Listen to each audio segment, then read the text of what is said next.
down again, unconfirmed. We don't know that yet. But this is also viewer video from near that scene. So this is going to give you a good look at the police response that was coming.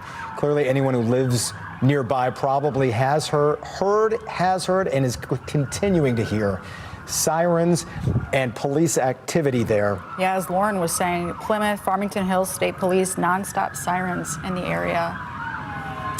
And wow. we just hope that the kids, so we can confirm that a truck, believed to be a pickup truck, crashed into Temple Israel there in West Bloomfield, caused a fire, whether it was intentionally set or because of the vehicle crashing. We don't know that just yet. Shots confirmed.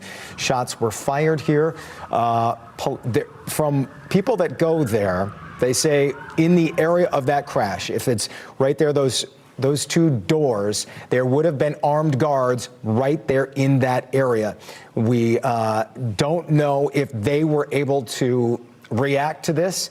I was just going to say, we don't know if it was the guards who fired those shots or if it was indeed the person in the truck. It's a very good point, because if the crash happens, then they start firing police here. The shots fired, those could have been from security guards that would be there. Preschool was in session today at Temple Israel. We're hoping what you just heard from someone who goes there is true, that they've been ushered to Shenandoah Country Club, which is right next door. We're hoping that's the case. And again, we do want to confirm we have no reports of any injuries just yet. People in that area who are getting alerts from both clergy and police and the school district, which will update what's happening with the West Bloomfield schools in just a moment. But they're hearing that there were shots fired and that it is an active shooter. And they're also being told, police people in that area, thinking that the shooter is down. So we're waiting to hear that. But let's go back to the schools just to update parents who might just be tuning in now. We've been on the air for about a half hour.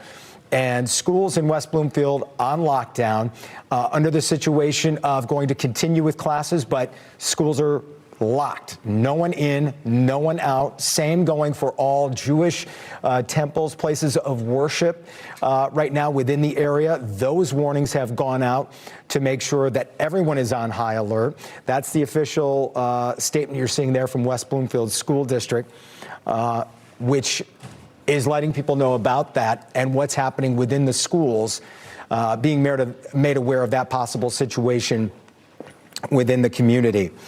And again, Henry Ford is nearby. If there are casualties, we'll keep you updated on that part of it.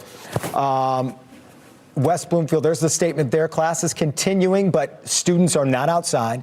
No access to the building right now, entry or in or out, and won't be until dismissal at that time. We do have two reporters on the scene. Amaya Kuznicki is there. Lauren Kostick is also there. And you just heard Amaya speaking to a woman who's a member of the congregation there at Temple Israel, which is the largest Jewish congregation in the United States. Over 3,000 families, Temple Israel, we're talking about as a whole. It's a flagship congregation of the Union of Reformed Judaism in the United States. And I want to get back out to the scene, bring you some live pictures either from the scene or from Sky 4. As if you're just joining us here, as we hit 1:30 in the afternoon here on Thursday, police responding to this incident at Temple Israel, which we can confirm is a truck that has crashed into the building, causing a fire. We don't know how the fire began just yet, but there is a fire that firefighters are reacting to. We can also confirm shots have been fired. Again, there are security guards at that temple, so we don't know where the shots came from just yet. I want to get back out to Lauren Kostick, who has been at the scene now for several minutes. And Lauren, I know you could see just an incredibly big police presence out there. What are you seeing now? What do you know now? It really just keeps growing here. You know, earlier when you came to me, it was a little farther back. Now it's all the way here to this intersection. But it's also, we just learned that the chief of police for West Bloomfield and also the Sheriff Bouchard for Oakland County, they're going to be showing up here and hopefully giving us an update very soon over here on this corner. But here, I'll step out of the way. You can see just how much this police presence continues to grow. We see so many families. They're just running, trying to get to, as you mentioned, their daycare, preschool over in this temple.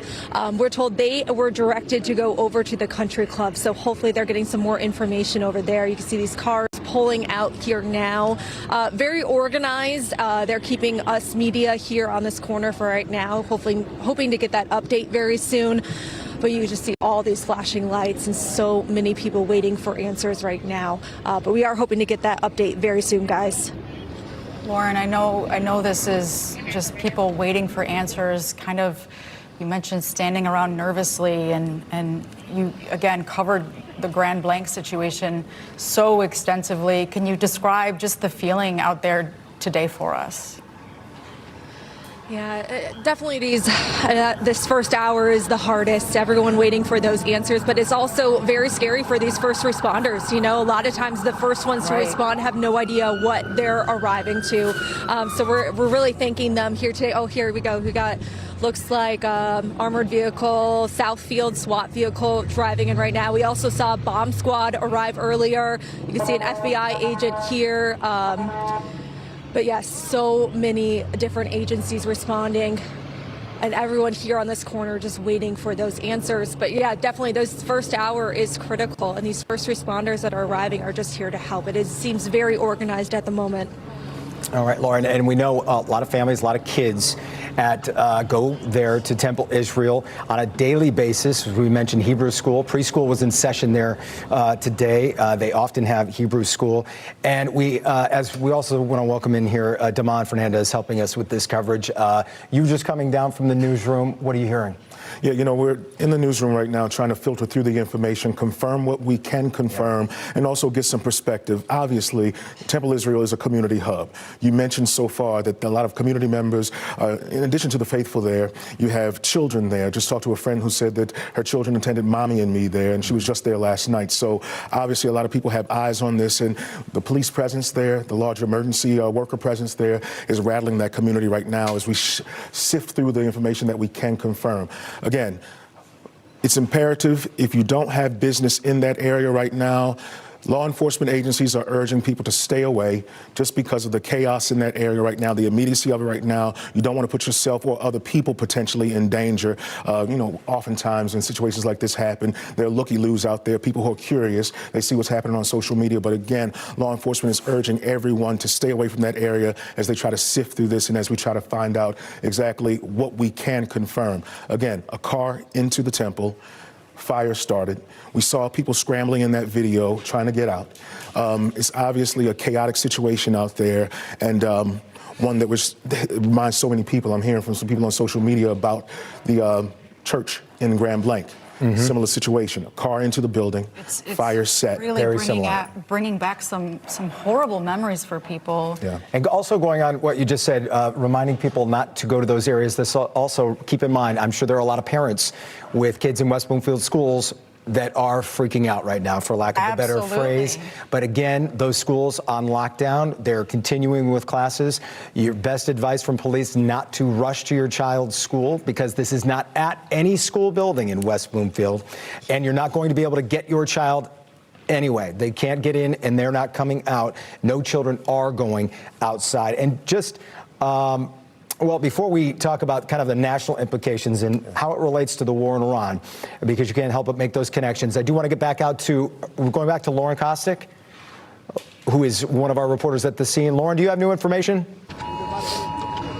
Yes, guys, we have actually all our phones are just going off with an alert right now about the active shooter, so you could hear that noise. We have Sheriff Bouchard here, Oakland County, also the Chief of Police. They're about to give us an update here.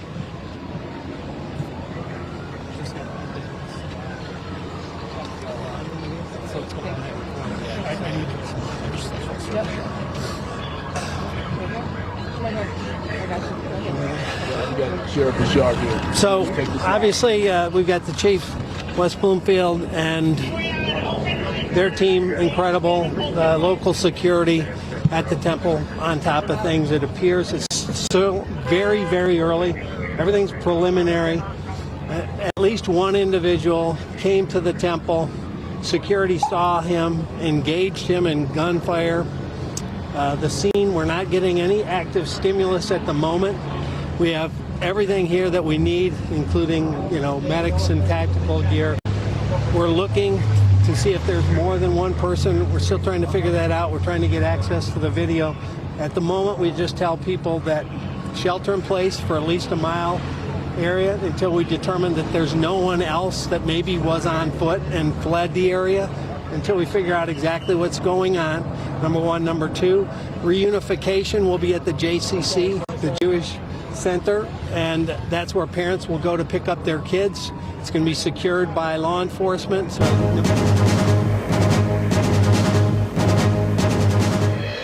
This is an NBC News special report. Good day, I'm Zinklea Asamoah. We are coming on the air with breaking news out of Michigan. Authorities saying an active incident is unfolding at the synagogue Temple Israel in West Bloomfield, not far from Detroit. Police are also asking for members of the community to stay away from that area. A fire appears to be burning at the scene as well, with smoke billowing. At this hour, it remains unclear if anyone was hurt, but officials are speaking now. Let's listen in.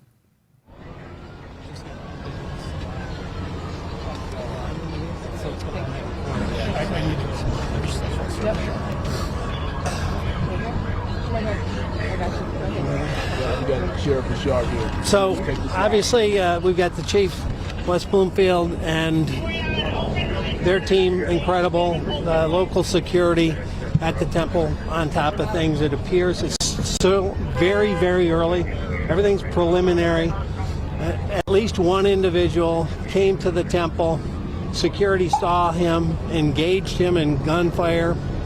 The scene, we're not getting any active stimulus at the moment. We have everything here that we need, including, medics and tactical gear. We're looking to see if there's more than one person. We're still trying to figure that out. We're trying to get access to the video. At the moment, we just tell people that shelter in place for at least a mile area until we determine that there's no one else that maybe was on foot and fled the area, until we figure out exactly what's going on, number one. Number two, reunification will be at the JCC, the Jewish Center, and that's where parents will go to pick up their kids. It's going to be secured by law enforcement, so no fear there. If you have nothing to do with the situation, don't go there. Don't come to the area. It's active and it's busy, and we're still trying to figure it out. Guys, can you say anything about any potential casualties, anyone hurt?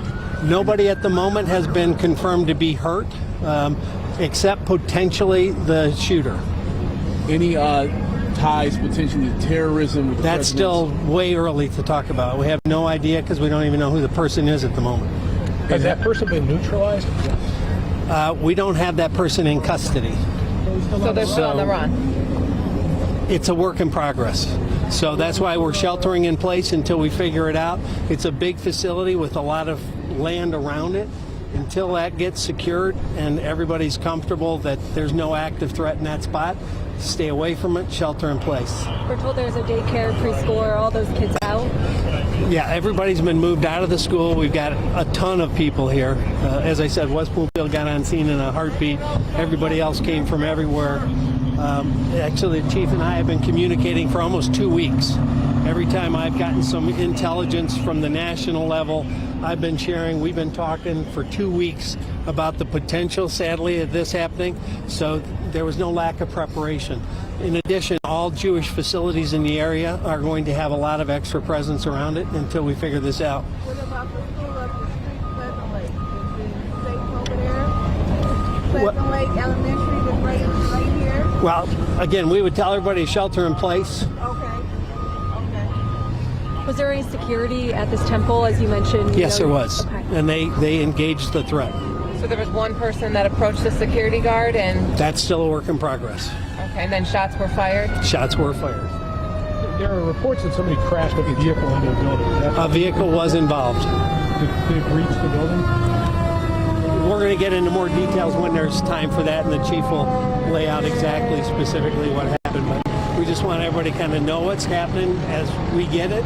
More will come to you. Thank you. Thank you. Sheriff, will you come back in here? If you're just joining us, we've been tracking an active situation at a Michigan synagogue. I want to bring in NBC's Tom Winter for the latest on this investigation. Tom, we just heard from authorities, a couple of headlines there saying it's an active situation. A vehicle was involved. Can you talk us through what we know so far? And do we have a sense of any injuries at this point? Sure, Zinkley. We were just listening to Sheriff Michael Bouchard, who runs the Oakland County, Michigan Sheriff's Department there, speaking about this incident. So far, no indications of any injuries except for potentially to the person who may have been involved. What happened is apparently earlier today, an individual either in a vehicle or stepping outside of a vehicle was engaged by security that is there at Temple Israel in West Bloomfield, Michigan. They fired shots at that person or at that person's vehicle. It's still a little unclear at this time of the investigation. At that point, the vehicle may have actually entered the building. Smoke was seen coming from the building on video from a helicopter that we saw just moments ago. And right now, they've been able to evacuate that building, which does include a small school. So fortunately, everybody is out of there now, according to officials at this early stage of the investigation. Who this individual is, what this individual was trying to do, what the motivations might be, are all still unclear, and they're not even close to that in terms of the investigation at this hour. They're just trying to make sure that they know where this person is, make sure they're reviewing tape, according to the sheriff, to see where this individual may or may not be, and to see if there's any other individuals as well. And so they're in the process of clearing that school, but it does in that temple, but it does appear that everybody has made it out of there. They've set up a reunification center. We're also received word in that press conference that there's been no stimulus from the person they believe is responsible. I'll translate that. That's kind of law enforcement speak for saying, you know, this person might still be inside of the vehicle, and so they haven't had any response from that person. But obviously, they want to be very careful as they approach that car. They want to be very careful as they approach that scene.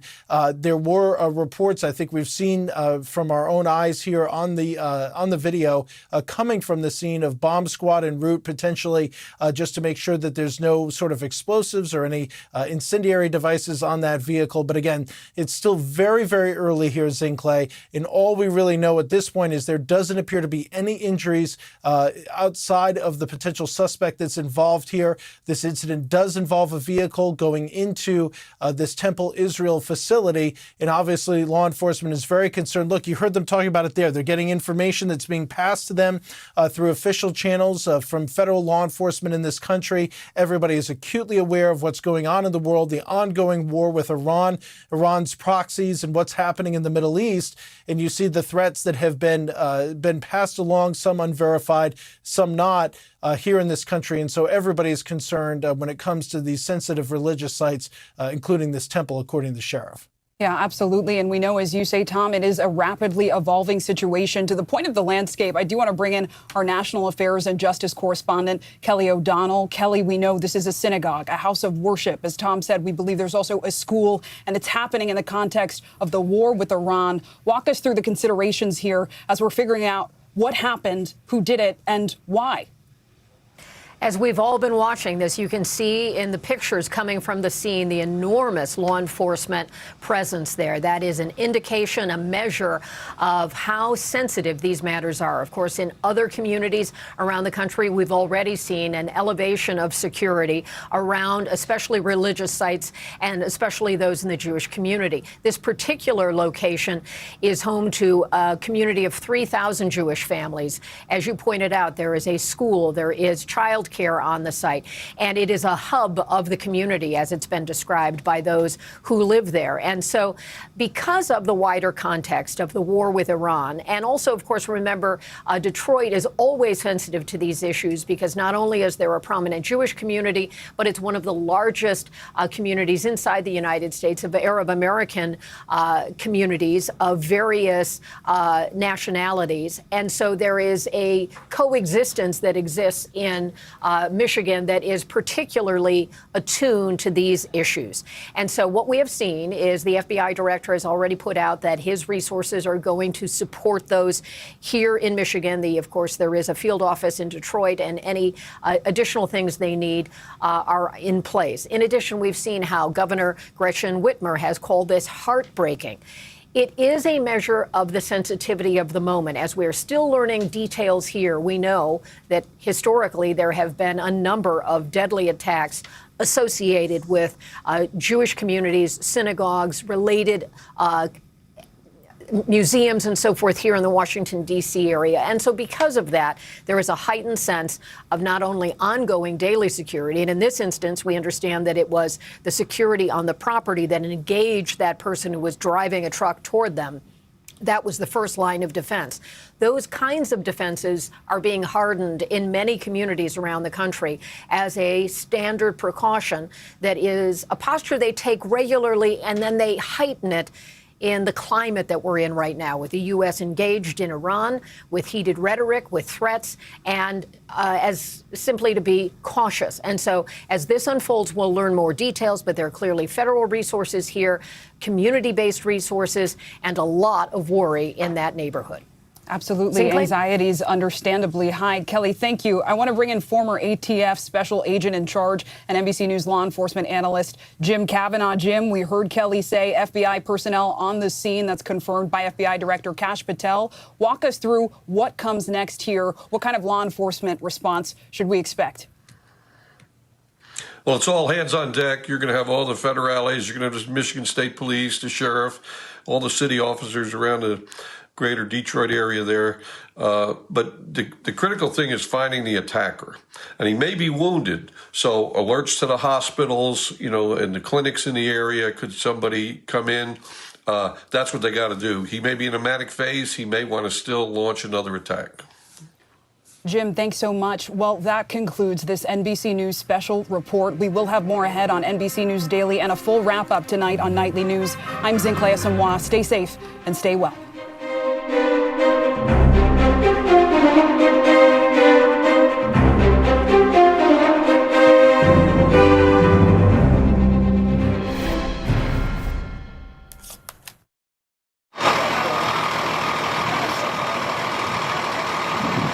The front of the building there where preschool was in session today, in an area where armed guards were, and the sheriff confirming those armed guards engaged whoever was in that truck immediately. Shots fired there.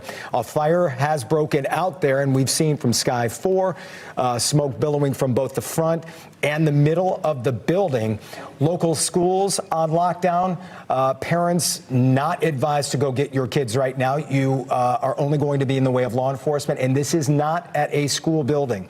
We're also hearing from Governor Whitmer just moments ago with a statement saying, I'm tracking reports of an active shooting at Temple Israel in West Bloomfield. We are working with MSP to get more information.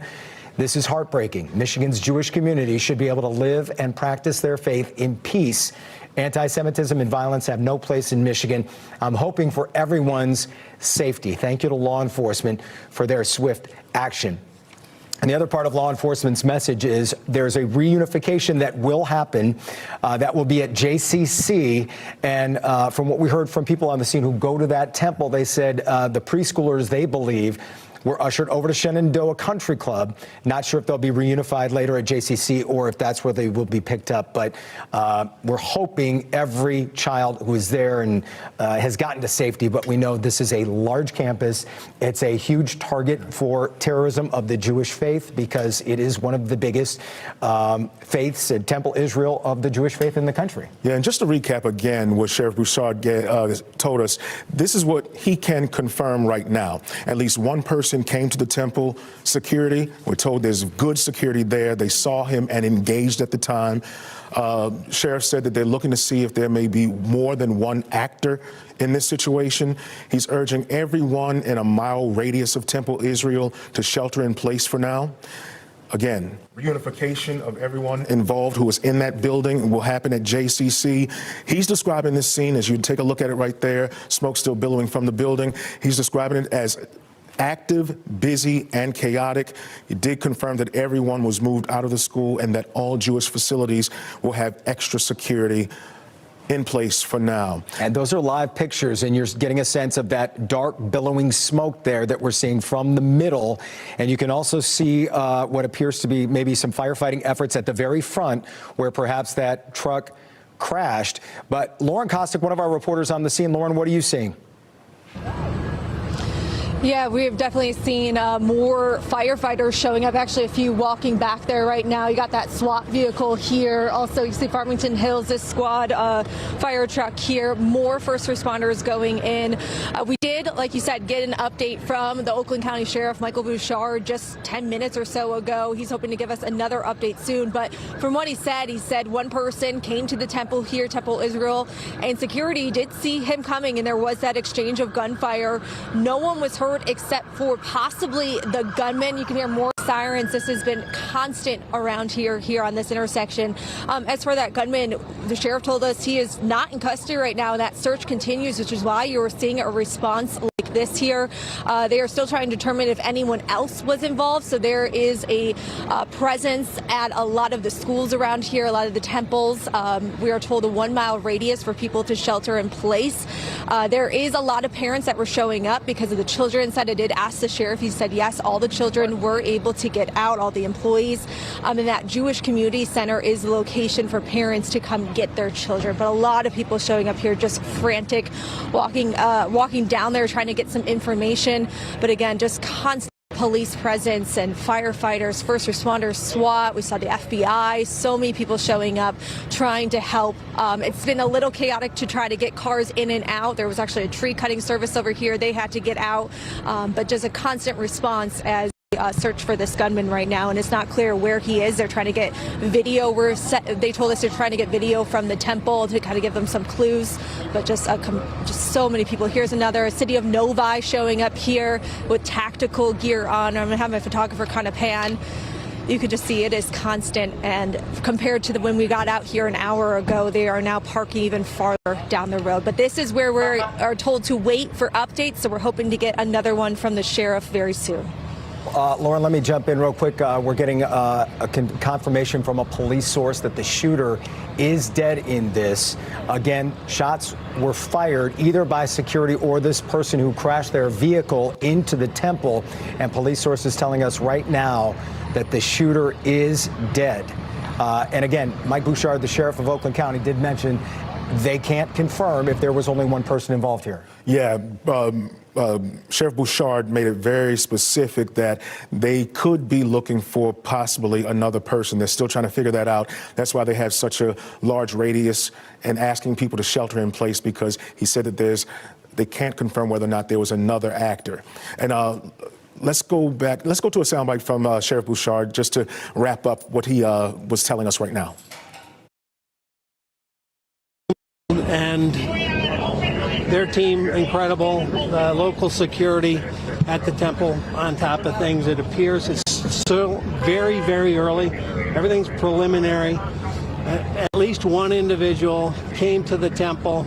Security saw him, engaged him in gunfire. The scene, we're not getting any active stimulus at the moment. We have everything here that we need, including, medics and tactical gear. We're looking to see if there's more than one person. We're still trying to figure that out. We're trying to get access to the video.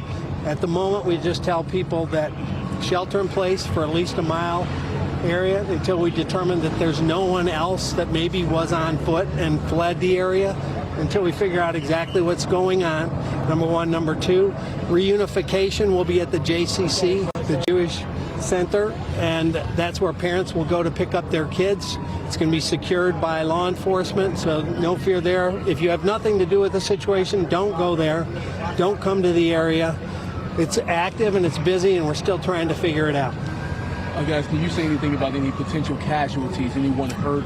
Nobody at the moment has been confirmed to be hurt, except potentially the shooter. Any ties potentially to terrorism? With That's still way early to talk about. We have no idea because we don't even know who the person is at the moment. Has that person been neutralized? We don't have that person in custody. So they're still on the run? It's a work in progress. So that's why we're sheltering in place until we figure it out. It's a big facility with a lot of land around it. Until that gets secured and everybody's comfortable that there's no active threat in that spot, stay away from it, shelter in place. We're told there's a daycare, preschool, are all those kids out? Yeah, everybody's been moved out of the school. We've got a ton of people here. As I said, West Bloomfield got on scene in a heartbeat. Everybody else came from everywhere. Actually, the chief and I have been communicating for almost 2 weeks. Every time I've gotten some intelligence from the national level, I've been sharing. We've been talking for 2 weeks about the potential, sadly, of this happening. So there was no lack of preparation. In addition, all Jewish facilities in the area are going to have a lot of extra presence around it until we figure this out. What about the school up the street, Pleasant Lake? Is it safe over there? Pleasant Lake Elementary was right here? Well, again, we would tell everybody to shelter in place. Okay. Was there any security at this temple, as you mentioned? Yes, there was. Okay. And they engaged the threat. So there was one person that approached the security guard and... That's still a work in progress. Okay, and then shots were fired? Shots were fired. There are reports that somebody crashed with a vehicle into a building. A vehicle was involved. Did it breach the building? We're going to get into more details when there's time for that, and the chief will lay out exactly, specifically what happened. But we just want everybody to kind of know what's happening as we get it. More will come to you. And just to clean up a little bit of what the sheriff was saying there, since that he gave those comments, that we have learned the shooter has been killed. And also when he talked about the national threat, and it's too early to tell, we talked to Andy Arena, former FBI agent, saying that's got to be part of the investigation, considering what we've seen in both Texas and New York. These are people who were saying they were part of the Muslim faith and with Iran and possibly connected to the war that's happening in Iran, because that war being led by both the U.S. and Israel. Right, and we just heard they had been kind of anticipating this and in communication over the last 2 weeks, and we did see FBI on scene and the most recent statement from the FBI. The good thing, though, we did just learn now, all children out safely. We did not hear any other injuries, thankfully. I know a lot of people were extremely worried about that with that huge preschool that we were learning that was inside there. I know we spoke with people who were frantic and worried out there earlier today. And you know, Eric and Jason, so interesting, because it was only 13 hours ago that Temple Israel was active on social media, inviting people into their campus. Our doors are open to welcome you and provide opportunities for you to engage with our community, whether you're seeking spiritual guidance, lifelong learning, etc. So for this to happen in such a place that people call a community hub, it's very interesting. Let's go over to, we spoke with one church member there, Amaya Kaznicki spoke with her. Let's listen in. Yeah, I'm actually here with Lisa, who is standing by now. Lisa, you said you know people down there. Yeah, I have a very close friend in the building who's a social worker there, and I know some of the temples. This is our temple, so we belong there. And when you came down and saw everything that's happening, I mean, what's going through your mind?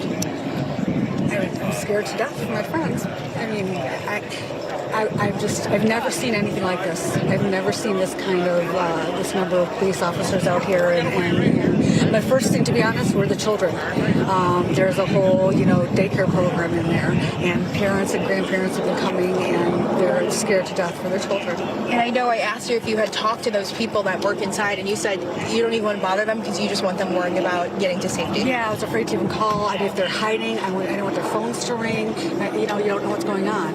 So I'm just standing here to make sure my friends get out okay. And you said you will be here, standing here until you know more information. Until I know. My heart's in there right now. So I know it's a tough situation, and I think everyone around here is feeling the same way right now. Is there anything else that you want to add just about the situation in general? This is senseless. It's senseless. We have to be better than this. This is not okay. So that's all I want. Everyone to be okay. Well, we're hoping that we can get some answers for you, and I appreciate you, taking the time to speak with us. I know it's a difficult topic, and you heard it from Lisa. She's just one of many people that are out here right now, very concerned as to what's happening down there. Again, we were hoping to get that information from police soon, and we will make sure to update you as soon as. All right, you heard from Amaya and that witness there, who also confirmed that, again, preschool was in session today, but we believe the sheriff has said that all the kids have gotten out safely. At first, we were told they were over at Shenandoah Country Club. The ultimate reunification for parents will be at JCC. School districts, parents, don't rush to your child's school. This did not happen at a school building, and those schools are in lockdown at this point anyway. No one's going in, no one's going out, no students are outside. We are getting a statement from the Attorney General as well, just sending this out. Dana Nessel saying, "My heart is with the congregation and community of Temple Israel as law enforcement responds to the reports of an active shooter. We're closely monitoring the situation and urge residents to follow the requests of local law enforcement as they work to secure the area and protect lives. Anti-Semitism has no place in Michigan and cannot be tolerated. In moments like these, it's more important than ever that we come together, stand with our neighbors, confront hate whenever it appears, and build stronger communities. Yeah, you know, Jason and Erica, that congregation member that Amaya talked to, you know, she got a little emotional. Yeah. And when you look at the social media platform for Temple Israel, you see exactly photo images of how active they are with so many young people across our area. There are children in almost every post there. Mm-hmm. And we've heard it from Andy Arena describing how massive the campus is there. We've heard from other parents talking about how busy it is with children. So for something like this to happen at a place where you have potentially dozens, if not hundreds of children is doubly disappointing. And we were just speaking with someone who, again, was there last night for mommy and with their kids, yeah. With their kids, just hysterically crying, hearing this news, and just with so much uncertainty, you want to go to a safe space and just practice your faith and just go about your day. If you're just joining us here as we get past the 2 o'clock hour here in the afternoon, let's get you up to speed on what has happened. Police are telling us that a shooter is dead at Temple Israel in West Bloomfield. How it started was in the noon hour. We don't know the exact time, but shortly before 1 o'clock, they believe a truck crashed into near the front of the building. Don't know if it breached, but we still have not seen that vehicle from our aerial shots. Shots were fired as the armed guards there at the temple engaged whoever was in that truck. A fire broke out because of it, and we have seen smoke billowing still, even with our live pictures from the front of the temple and the middle of the temple, as we see. From sort of the top of the building. Yes, and getting a thicker as we've been talking. So we're not sure if they are able to get on top of that fire just yet. Preschool was in session. We believe all kids, law enforcement believes that all those kids have been ushered out to the nearby country club, and as well as the shooter, again, has been neutralized, according to law enforcement.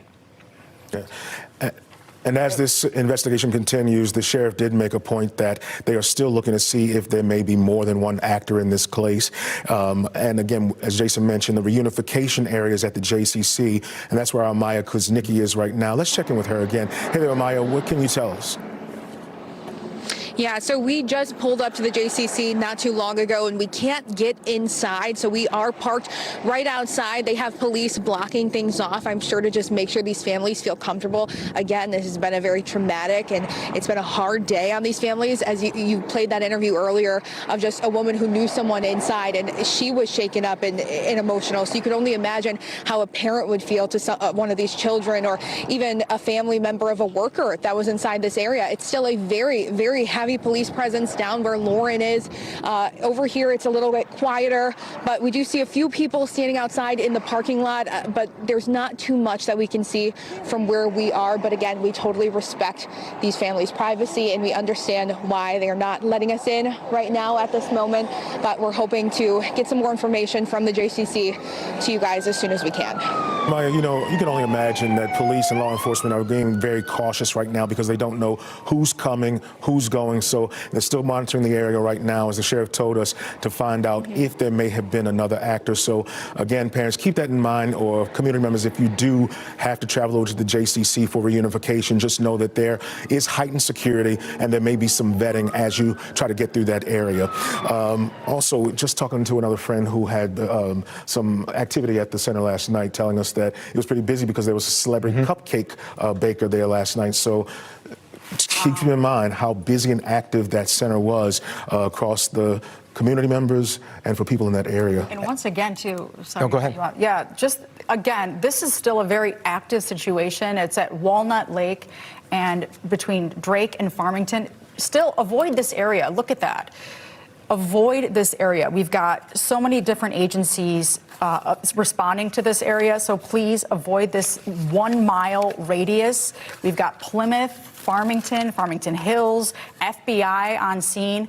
please avoid this area if you can. And we talk about how welcoming this temple is. This temple, Israel, the largest Jewish congregation in the United States, more than 3,000 families. And you talk about very welcoming and also very ready for things like this. They have armed guards there. We've seen threats in recent years to other Jewish temples in the Metro Detroit area. Yes. When a man just 2 years ago now threatened families walking into a temple and then trying to go buy a rifle afterwards. So this is on the radar of people of the Jewish faith. And then, of course, since the war in Iran breaking out, there have been other incidents around the country, including at the New York mayor's home, a shooter at a nightclub or a bar in Texas wearing a pro-Iranian shirt.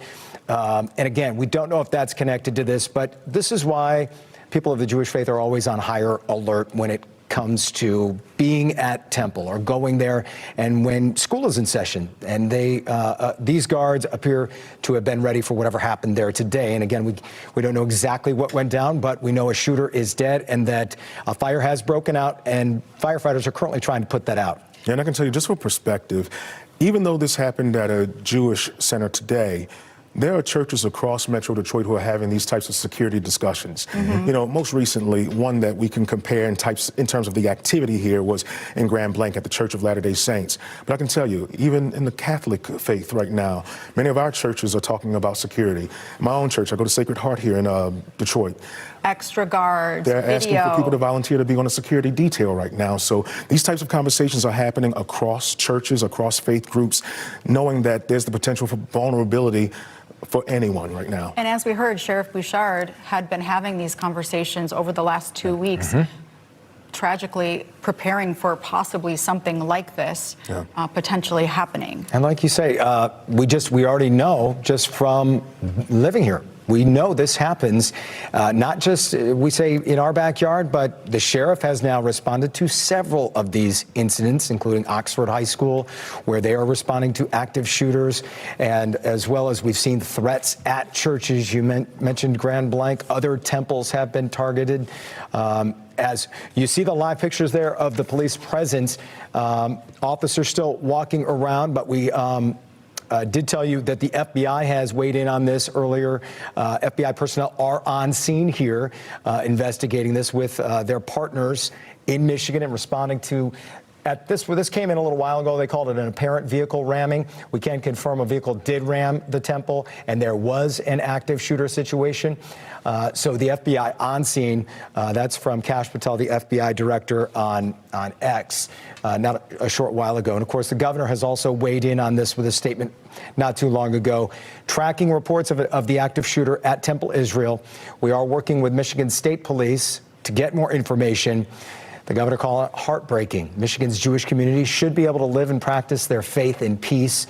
Anti-Semitism and violence have no place in Michigan, and I'm hoping for everyone's safety there. And she also sent out a thank you for their swift action.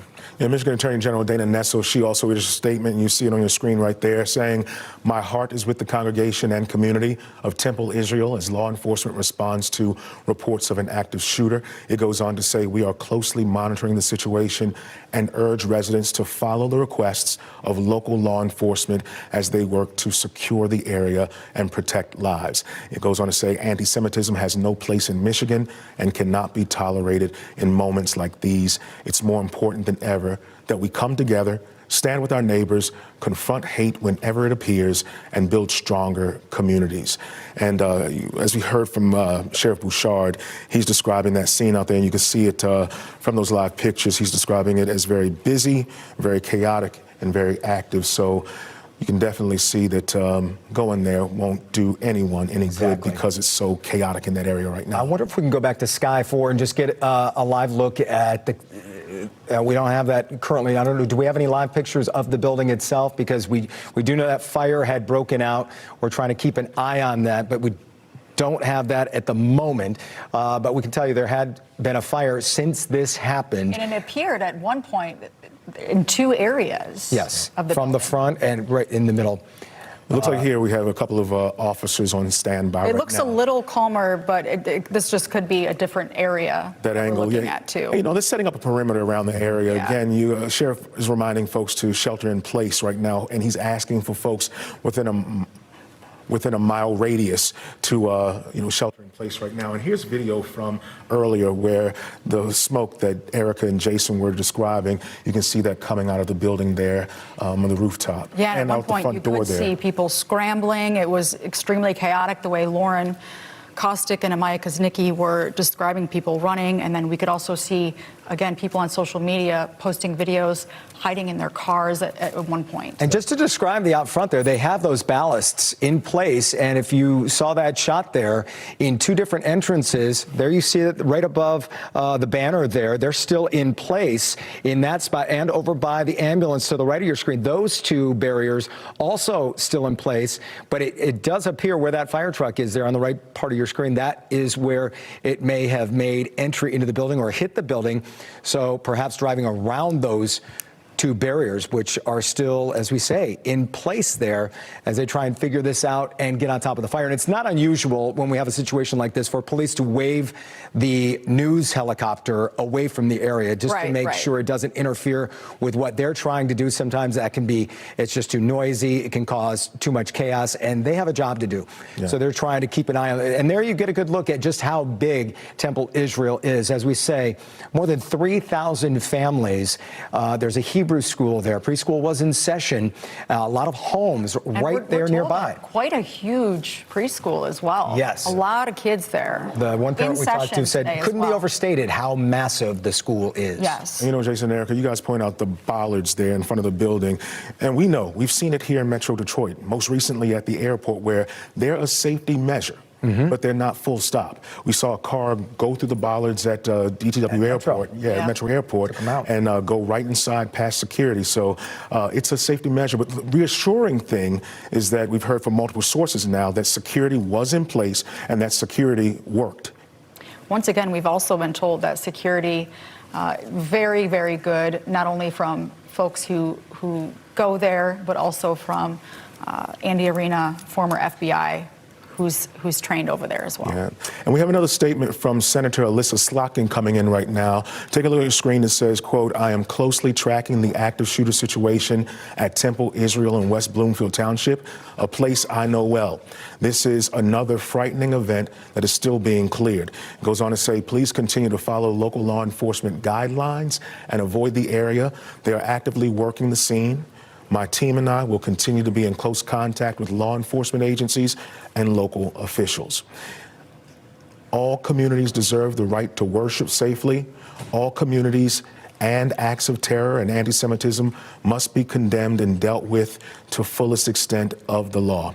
And, to be quite honest, watching social media, people are asking the question, we've yet to confirm this, whether or not this has any ties to what's happening globally right now with the conflict between Israel, Iran, and the U.S. Yeah, and Andrew Arena kind of touched on it.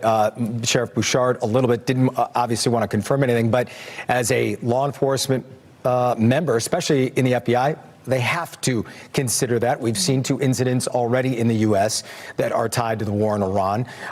We also know that it's not just the U.S. involved in this war in Iran, it's also Israel. So it's all under consideration. Obviously, we haven't made that connection just yet. Yes. Right. Bouchard again saying, and we also have to prepare. And there are concerns about sleeper cells. Even the president addressing this just last night to reporters that the United States is trying to keep an eye on all sleeper cells if they can, if they know where these are or what they're capable of, but trying to take that into consideration as we keep an eye on what's happening there as well. This, just to catch you up, it happened about we're at 2:15 right now. We came on the air at 1 o'clock. And since then, hour and a half, probably this is when this happened. And we were told it was West Bloomfield that was on the scene almost immediately. And you could tell the perimeter was pretty much set very quickly, both by fire, by police, sheriff, and MSP there, quickly following that after armed guards engaged this shooter at Temple Israel. We want to get back out to Lauren Kostick, who is on the scene there. Lauren, what are you seeing? What are you hearing? Well, Jason, it's definitely quieted down a little bit, but still a very active scene here at Drake and Walnut Lake, but a little bit quieter. We've seen some of the first responders leave, including some of the fire trucks, but still such a large presence. FBI, SWAT still going in there. But definitely a little bit of a quieter scene compared to an hour ago. We have seen a lot more parents showing up. You could see a lot of cars trying to figure out how to navigate this area.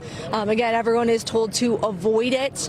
But yes, a lot of people walking. We have seen some parents walking back with their children, which is just such a heartbreaking scene as they're holding them and walking to the reunification center just down the road. But still a very large police presence, but definitely a little bit quieter compared to an hour ago. So still waiting for another update from Sheriff Bouchard.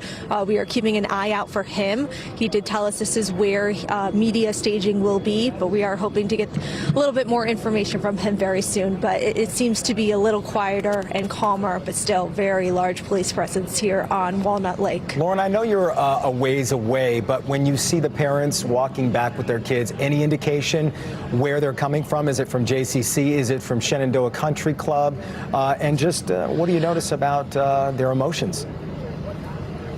Yeah, it seems to be they're walking to the country club there and then walking back this way, because of course you cannot park anywhere close, but it's just really hard to see their face and to see these little kids. You know, they're holding them. A mom with her son was just walking by. You could see just the nervousness as she was walking over to the country club to go get her child, but just hard to watch, very hard to watch. But again, it seems to be a little calmer now. We're hoping to get that update from the sheriff soon, and we know Amaya's over at the the JCC, waiting to speak to more families as they're coming there. And Lauren, I'm sorry, Lauren, I see it looks pretty busy behind you in terms of like people presence. Have you been able to touch bases or talk to any of those parents who are moving their children back and forth? Like, have they been able to give you any perspective? Yeah, you know, we spoke to so many people coming by and hugging. Some of these are parents, some of them are just community members that have come out to just pray for the people. A lot of it right now is media, because many people have gone over to the JCC to kind of meet with everyone. But a little bit of relief knowing that there are no one was hurt, but just I think everyone's trying to take it in right now. This is very hard to process. And as you're looking at this, we are hearing that schools are still sheltering in place right now. That includes Doherty Elementary, West Bloomfield Middle School, and West Bloomfield High School.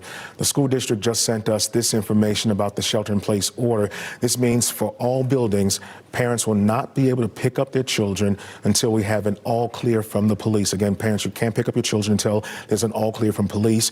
They're telling us that students will remain in those buildings and sheltering in place.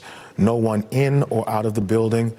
All evening activities and meetings are canceled. Again, parents, all evening and activities and meetings are canceled. Buses will not be running until we receive the notification from the police. So a heads up, those buses will be delayed this evening. And police also have not confirmed any casualties in this other than the gunman, who has been confirmed as dead, but no casualties.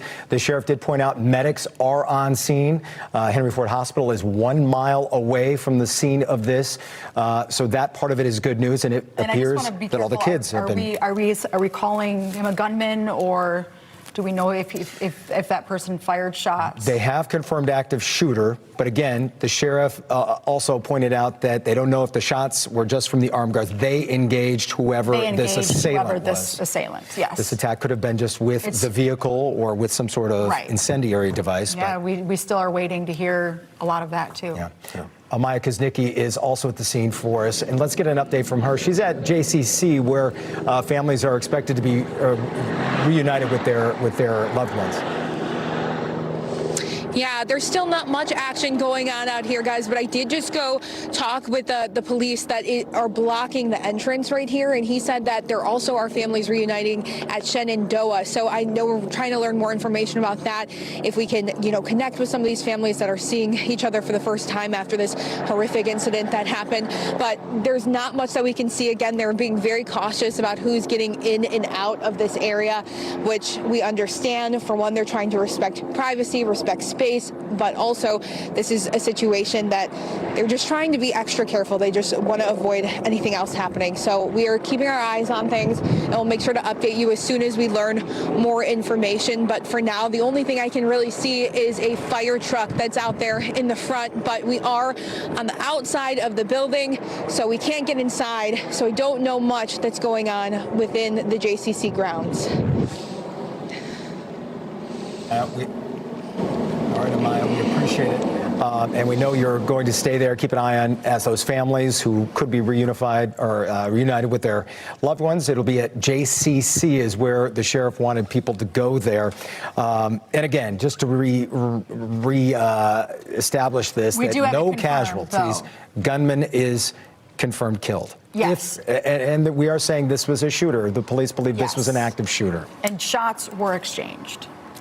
And here's another vantage point from a live video out at that scene right now. You see law enforcement standing around, possibly strategizing. The sheriff did tell us that they still have a perimeter established because they are working to see, as this investigation goes on, whether or not there may have been other actors involved in this particular incident today. And again, there's another vantage point from that chaotic scene out there. You see law enforcement, dozens of them from multiple agencies outside Temple Israel right now. Can't overstate what a good sight that is to see officers, by the way, sheriff's deputies, standing around calm, because what we've learned, unfortunately, this is not the first type of situation in Oakland County. What they've learned, even going back before the Oxford school shooting, the sheriff has talked about many times. They would not stand around like this. If there's any inkling that there was danger, they're on the go. They're rushing inside. They are actively working until there's an all clear or a shooter is down. And clearly, these members of law enforcement are not reacting like there is something to continue to worry about. But as we say, we are still concerned with the smoke that's billowing out from the temple. Obviously, that's more of a firefighter problem. But it would appear that they're not concerned with getting people out of that building at this moment. It is again, when things like this happen, you do see that sense of unity too. And at least people we've spoken to seemed very happy with the incredible response. And we've seen West Bloomfield, Farmington Hills, Plymouth, FBI, state police, fire departments. And the temple itself. Yeah. We've heard just wonderful things about the guards that were there, not only from people who go there, but again, former FBI as well. Yeah, but you can only imagine that the sense of... We also heard people coming from all over just to pray for these people. Mm-hmm. Yeah, that's reassuring, especially in a community place like this. Some people are describing Temple Israel as a hub in that area. You know, you can't deny the fact that something like this has definitely rattled that community. The members who attend that temple and the greater community have so many children who went to school there, so many activities there where their lives were being impacted by the good work that they say is being done in that temple. So something like this does shake up a community, and you can only imagine that their sense of security has been breached. And definitely, as more information comes, we'll get some clearer idea of why this happened. Could it have been prevented, and what our next steps may be? Yeah. Also, I just want to point out, law enforcement has not confirmed any casualties. We can tell you that the hospital, Henry Ford, that's just 1 mile away, has not taken any casualties, confirming that with sources as well. Another great sign. But the sheriff did mention there are medics on scene, several. So if anyone did need medical attention, we did know that as soon as it happened, we were told that everyone in the temple sheltered in place. The children that were there for preschool were already moved, were able to be moved as a group to the country club, which is next door. So Temple Beth El is back in. Oh, I see what you're saying. if you remember, like what Damon was talking about, they prepare for these because the threats are nothing new. Temple Bethel is the other synagogue that was targeted in 2022, where a man was outside making threats to families that were walking inside, then tried to go buy a gun. We've covered that story here on Local 4 extensively, all the way through that man's sentencing. And not far on Telegraph and Bloomfield Township. Similar area. And this is a different temple, but Temple Israel, and this is much larger, 3,000 families here. And again, to reiterate what our reporters are telling us out there on the ground, we're waiting for one more update, or at least the latest one from Sheriff Mike Bouchard, who is out there with this massive police presence, which seems to be calm at the moment, and that is a phenomenal sign in an active shooter situation. And if you think about that, 3,000 families, and right now we're hearing no injuries, no casualties right now, except for that alleged gunman. I think right now, at least what we're hoping, this is maybe best case scenario at this point. Yeah. All those children out safely from what we're gathering. Yeah. Again, hoping for best case scenario from Sheriff Bouchard. Yeah. And we should, one of our, Lauren Kostick, who's out there, has been watching some families already reunited, some walking back from the country club with their kids, and those were preschoolers that were in session there at Temple Israel. And she said, you know, obviously emotional to get their hands around their kids and make that long walk back home, but right, they safely were just waiting. They didn't know. Getting those kids to safety and then being able to get them home certainly is what we're very happy to report so far this afternoon. Yeah, and you know, this situation, this ongoing investigation is disrupting the day for so many families as West Bloomfield and the schools in that area remain on lockdown. If you follow clickondetroit.com and your school district on social media across their platforms, you can find out what the evening activities are going to be. They say that they will not release students until they get the all clear from law enforcement. Buses will be delays. Evening activities have been canceled. So pay attention to clickondetroit.com and also your school district or your individual school campuses to find out what the latest information is in terms of procedures for letting folks go home. Again, the shelter in place right now is current at Doherty Elementary, West Bloomfield Middle School, and West Bloomfield High School. So if you have family members there, or if you have friends who have children at those campuses, please let them know that dismissal will be interrupted today until those campuses and the school district get the all clear from law enforcement. I'm wondering, do we still have, by chance, is any chance Darnell is still with us, or Andy Arena? Okay, we're going to get Darnell back, who we talked to at the top of our pretty early in our coverage here, just about the police response and where we were then. We're going to try and get him back just to he's been listening and catching up. Yeah, he's been listening to us as we've given these updates, and curious to get a police perspective on what the pictures we've seen, what we're hearing. And again, we have no live pictures of the fire, correct? Crash or fire. Yeah. Yeah. But you know, so no live pictures of what we see, like the fire burning on the roof. Again, I think it has been confirmed that police did ask the news shopper to clear the area so they could do their job. But you see the school buses there in your shot. Those are just arriving. Hopefully that's another good sign, because they weren't there earlier and they're being allowed to come in, possibly to help get some folks over to the reunification area, which is JCC, which is what the sheriff has intimated there, that's where that will be. Certainly they wouldn't allow the buses in there if there was a sense of danger. Yeah, we're also hearing from a source that West Maple Elementary is also on lockdown in the Birmingham district. You know, this is a multi-layered investigation right now. Let's walk through the facts again that we know so far, what's been confirmed.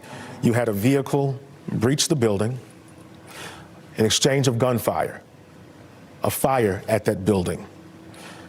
Students, staff, everyone inside, taken to safe locations, ultimately out. Sources are telling us at least one person, that alleged gunman, has been killed. Also, you have a large police presence, law enforcement presence from multiple agencies, You have school districts right now trying to figure out the safest way to let students and staff get home, get to their loved ones. You have the sheriff urging folks within a mile radius of that campus to shelter in place, as they could potentially be looking for a second person or second actor who may have been involved. He's still waiting to process that to see if he can give some confirmation on whether or not there were multiple people involved. And you have a community that's rattled, confused. A lot of homes there, right on the perimeter of the church that you see outside on the other side of that building. A lot of homes, campus, too. All sheltering in place within a mile radius. So we do have the drone up. These are live pictures now. Look at that. Look how huge that is. And you can see we have officers on the roof trying to clear that area. Again, a huge building where if there was someone else involved, they certainly want to clear that part of it. But to the far right of your screen, you can see officers up on the roof over there. And from what I can tell, the smoke is gone. So it does appear that we were seeing officers standing down and calm because the smoke or the fire has been put out. And I believe we're about to get another update from the sheriff. Let's go to Mike Bouchard right now. Everybody sat?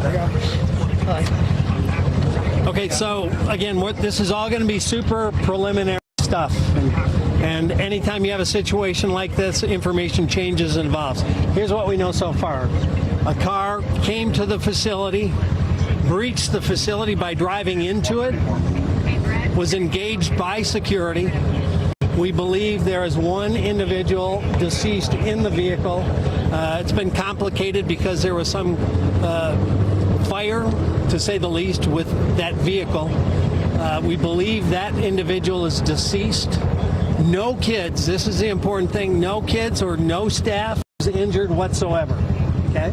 So we have no victims other than one of the lead security people was hit by the car and was taken to the hospital for treatment. That individual should be okay. So far, that's our information to this point. We have agencies from all over. Obviously, ATF is here. FBI more than likely will be taking the lead on this based on some of the preliminary investigative information we have, but we're not going to go into that at this point. But we want to assure the community it doesn't appear to be anything active. We're still clearing the area. We're going to clear vehicles for any explosive devices, the building, etc. Unification of the families and the kids are in progress. We've accounted for everybody that we believe was in the building at the time. So we're on path to continue to maybe pivot to, is there anybody else involved, and the investigative side of what's happened. And so you can confirm that it was security that shot and killed the suspect here? Well, we can't say what killed him at this point, but security did engage the suspect with gunfire. Did the suspect have a weapon? We can't get into a lot of that stuff, but he breached the building, drove down the hall, and he was engaged by security. So do we know, did he ever fire shots, the suspect? Preliminarily, we have some information, but nothing that we confirm, so we're not going to go into it. Where did he breach the building, the front? He drove in through doors with a vehicle. There's only one person in that vehicle? That's what it appears at this point. What do we know about this fire? Something ignited in the vehicle. That's a work in progress. We're, through an abundance of caution, clearing the vehicle for IEDs or any explosives. We've got a significant number of bomb dogs on site, bomb techs on site, and all of that's going to be done to check the boxes. We have deployed resources all across the county, just in case, out of an abundance of caution, that there may be a secondary site, but we don't have any information at this time to believe that. So we want people to take a breath. No one was hurt. We're on top of it. The chief and his team got here fast. Everything that was supposed to happen happened. Security did their job, and then the responders did theirs. Was it a Michigan? Sure. What did the call come out as? I believe it came out as an active shooter. Yeah. Where and when did you actually neutralize the threat? Where was he? The vehicle's in the hallway of the building, inside the building. He was shot right there. Again, I can't tell you what he died of until we get a little further. We haven't actually gone into the car. It's still being cleared. So we do know that the security guard shot this. They shot at them, but it's unclear if he was killed. You know, Situations like this, you never know if somebody's trapped sometimes to kill themselves. So the suspect was engaged is the clearest sentence I can give you. What is the condition of the security officer? From information I got, he should be okay. He was knocked unconscious. So it's a different security officer who fired the shot? There were multiple security officers on scene, and the one that was hurt was pulled from that area by his team. Where's the car registered from? We're not going to get into the specifics in the car at this point. You said what type of car it is, sir? A truck or an SUV? It was Is the West Bloomfield scene, the sheriff's scene? I know everybody's here. Everybody's here, more than likely, based on a couple early pieces of information. The FBI may take the lead. That's yet to be formally determined. Were there explosives in his vehicle? That's yet to be cleared. How much damage to the building from the fire? That I can't even tell you. You couldn't even see the hall was completely clear. We had to send people in with gas masks to clear that area. The car actually entered all the kids do? All the way in the building. Do we know how fast he was going? It's hard to say how fast. I mean, he was traveling with purpose down the hall from my look at the video. Chief, this could have been a far worse situation.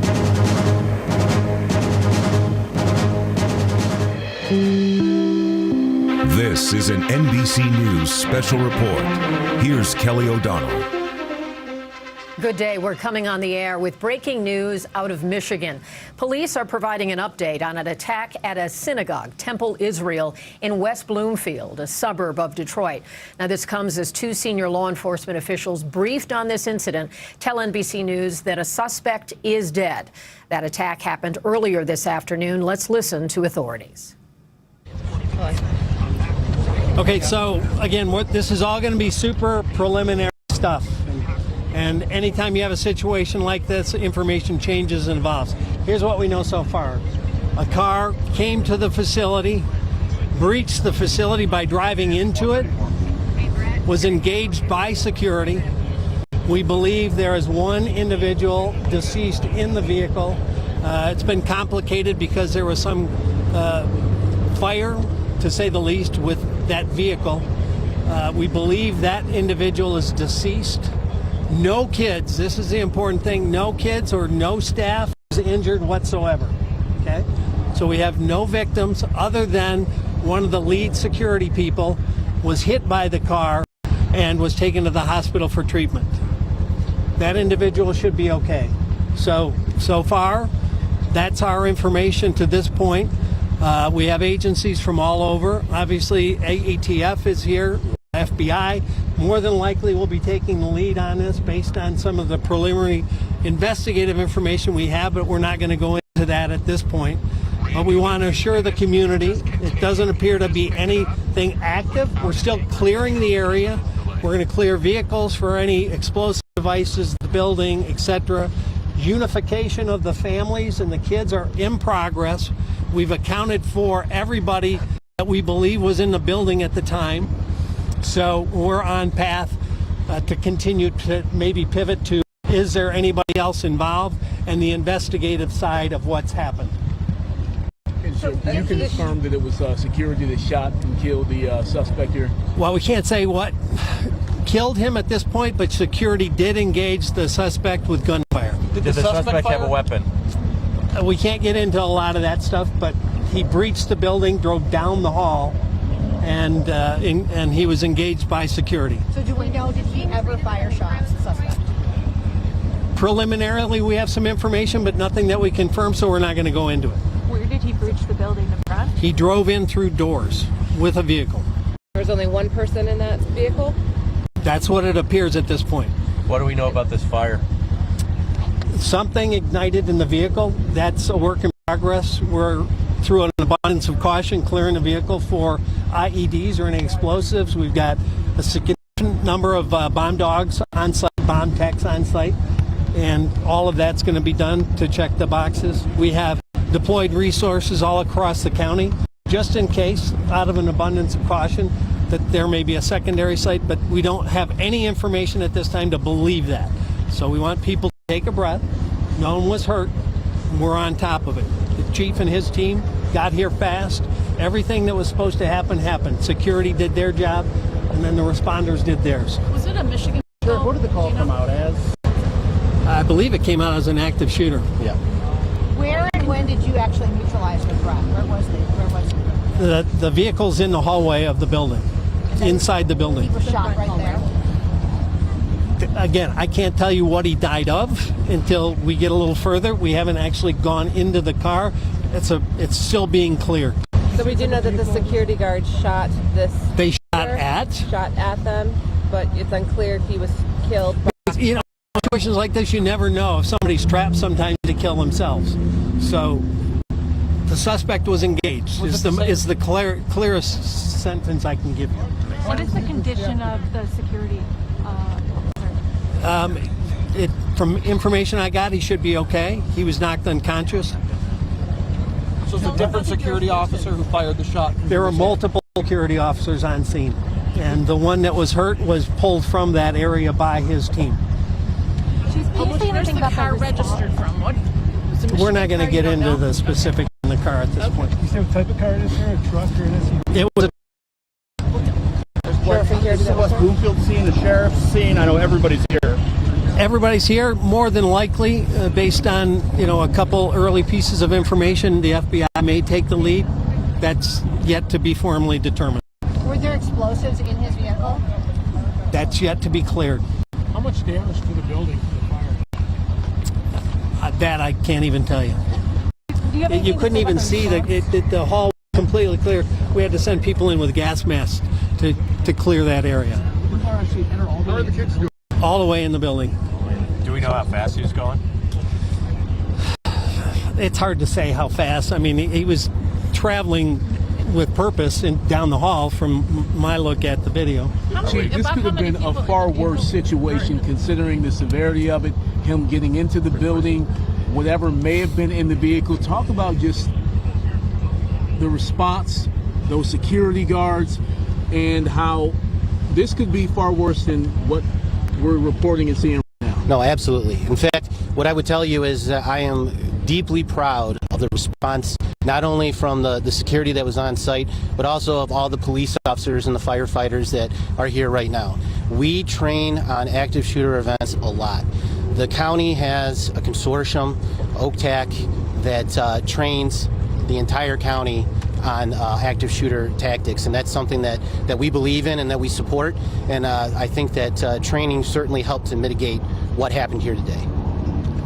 And the chief has been in contact with all of the facilities for weeks, and not just on the last couple of weeks, but constantly forever, but in the last couple of weeks, even a lot more integrated communication.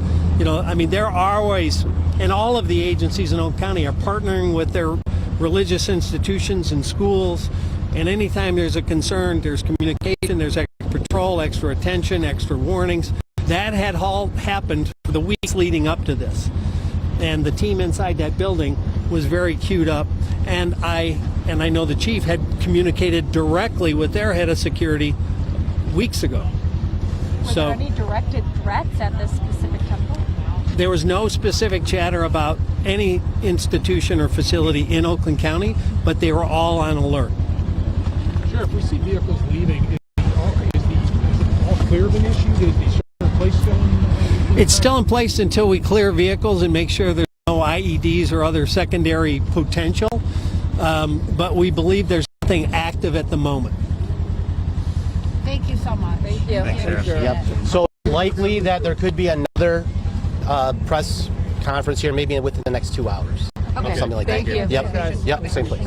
And that we've just been on heightened alert just because of all the world events, and we stay plugged in with our faith community. Yep. I'm sorry, I walked in a little bit late, so can you just tell me what you think about the fire? So right now, those details we're not releasing at the moment because it's still part of the investigation that we're still trying to piece everything. But it was a fire in that hall where the car was? Those details we're not sharing. Okay. I wasn't sure if I missed it or... Yeah. Okay. Okay, thank you. Yeah. Chief, do you believe that the communication you had with the around 12:30, I don't have prevented this from being worse than it could have been? I think it certainly helps anytime that we're able to stay in contact and free flow of information back and forth. These are so hard to predict that anything like this would even happen. Dale, D-A-L-E, last of Young, Y-O-U-N-G. And forgive me for the redundancy, but in a chronological sense, I heard obviously from the sheriff that drove a vehicle in, and what happened as far as a step-by-step? We've been listening to local law enforcement in Michigan, and I want to bring into our conversation now NBC's Tom Winter, who is part of our team that has been reporting on this investigation. And Tom, it was notable that the sheriff was trying to do a number of things. First, to calm the community, that the worst of this incident appears to be over. But he also said something that was notable. Based on investigative material he has not disclosed, he said the FBI may be taking the lead. What does that say to you? Yeah, it says that there's some preliminary pieces of information, Kelly, that lead them to believe that this could be a federal crime. And when we hear that in connection with an incident that happens at a house of worship, in this case a synagogue, that's typically something that means that this person was going against the religion there, perhaps anti-Semitic, perhaps an act of terrorism. We'll have to wait and see. But the fact that he indicated, and you and I were both messaging during the press conference, that really stuck out to us, that there's already some preliminary information that is leading this toward a federal crime, and so that could certainly speak to motive here. A couple other pieces of information that we're picking up from our law enforcement contacts, as well as from that press conference. A bomb squad, the Michigan State Police bomb squad, is actively investigating, along with other bomb squads, that vehicle. There appeared to have been some sort of a fire that erupted once the vehicle was stopped after the security guard bravely engaged with this car, who drove down a hallway. They needed to put on respirators to be able to get to there to conduct this investigation. The best news out of all of this, Kelly, is the fact that there are no injuries to any students who were in the school or any of the teachers. That's fairly remarkable given the incident and event that we've seen here. But there is serious concern about this incident that is ongoing. And of course, we've already covered another incident today, which is a shooting at Old Dominion. That is very much under investigation. And so this promises to be a very busy day for law enforcement across the country as we try to get to the bottom of what exactly happened here and, of course, the why. And a couple of key questions, as you alluded to. Was this suspect armed with something beyond the vehicle, yes, which, of course, is an instrument of deadly force? And what caused the fire? So some lingering questions there. And, of course, Tom, it comes against the backdrop of the U.S. war in Iran. So that does conclude this NBC News special report. We have more ahead on NBC News Daily and a full wrap-up tonight on NBC Nightly News. I'm Kelly O'Donnell in Washington. Thank you for watching.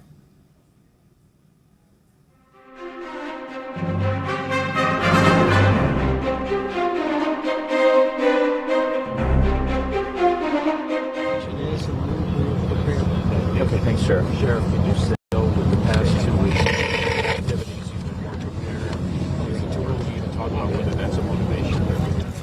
Well, you're just hearing from the rabbi and also the police chief and the sheriff, just kind of reiterating their thoughts on this attack and what's next. As we and I just reached out to somebody who goes to the temple there. Just how are you? It's kind of like what you were talking to Darnell about, just as a parent, and knowing that they're still searching out there, the roof and other areas, to make sure there aren't other devices. But the next time you walk into that temple and down the hall, what are the emotions going to be? And she told me, how do you let your kids be Jewish without fear? They run into that place with joy because it's joy to them, but you always have that deep fear. And she says, you know, you've always had that, and we've seen more increased threats over the years, even here in Metro Detroit, around the country. And again, if this is terrorist related, this would be at least the third one we've seen since the war in Iran broke out. And the possibility that it could continue. Yeah. Yeah, that's real. And we have not heard that people are lowering their guard today at the other places of worship.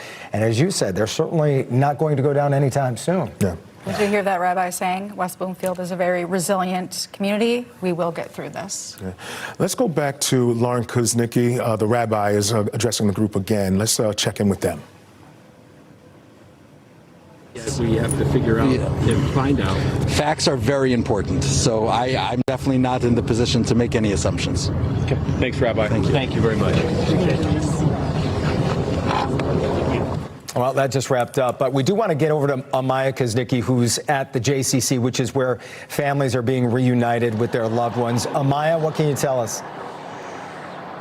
You know, when we first got here, there wasn't much movement happening at the JCC, but now it looks like people are coming in and out of the doors. You can see kind of floods of people. There were Birmingham fire trucks and ambulances out here. They are no longer here. We did see someone bring a stretcher outside, but no one was on it, thankfully. Cars are starting to exit. We haven't got a chance to talk to any of these people just yet, but again, there is movement. So people are starting to hopefully go home and, you know, start to move past some of the stuff that has happened today. But we are hoping to talk to some of them soon and bring you that update coming up a little bit later. But for now, we're going to be here and we're going to keep our eye on the situation. Maya, I know you were speaking with some people. How do you compare this to just when this first kind of happened? People were just hugging one another and kind of just standing there, almost just standing there just in fear, frozen. Mm-hmm. Yeah, you know, one woman that I spoke with, which I don't think you heard from her just yet, but she compared this to 9/11 almost, as what people's faces look like. She said she was walking by, she saw a woman on her phone just kind of drop her phone and start running towards. She was like, that must be a mother looking for her daughter or son in this school. I mean, people were just absolutely terrified, and they didn't have much information at first. So I hope they're a little bit more at ease knowing that, again, that no one was hurt or injured, because I think that's the best news that we've heard today. Yeah. And it's the unknown. We all know that tends to rattle our sense of security until that information slowly comes through. You know, the sheriff mentioned that this is still an evolving situation. They still have an active investigation going on inside the temple right now because the car's in there. They're searching the area to find out whether or not there may be any other IEDs or explosive devices. The sheriff did mention that they're bringing in bomb dogs for that. We're still waiting on confirmation to find out. While in Amaya's location at the JCC, things seem to be moving right now, we still know that there are some shelter-in-place situations at some of the campuses around that area. So we're waiting to find out, and we can confirm to you whether or not those are going to be lifted anytime soon. You can continue to follow clickondetroit.com for that information. We definitely will have the updates there. But we do have a new statement from the Jewish Federation of Detroit. Jason, want to take this over? We have received word that while there is still a large security presence at Temple Israel, all other Jewish organizations are no longer required to be in lockdown or lockout protocol. There will continue to be a strong police and security presence throughout the community. We ask community members to refrain from speculation or sharing unconfirmed information, especially on social media. And obviously that's what we're trying to do here. We've seen a lot of reports on social media, although the folks who have been in that community that I've been reaching out to, the reports that they've been getting, the information has been accurate so far. And just to point out, like that vehicle still in the building there.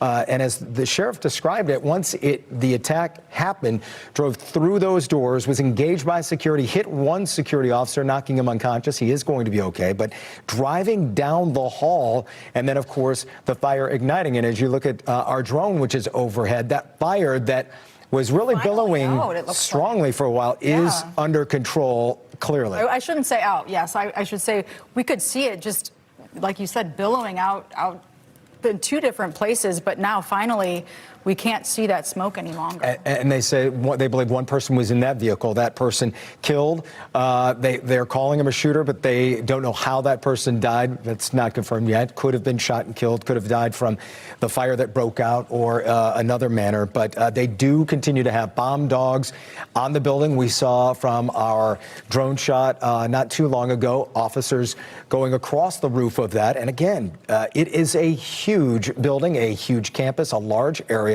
And just like in other active shooter situations we've seen, they want to make sure they clear the entire perimeter as they go around there to make sure that they give the all clear, that the schools can send those kids home safely and without worry. And remember, Jason, the sheriff did give some perspective on just the intensity inside that building right now. He did mention that law enforcement had to go inside with gas masks in order to clear that area.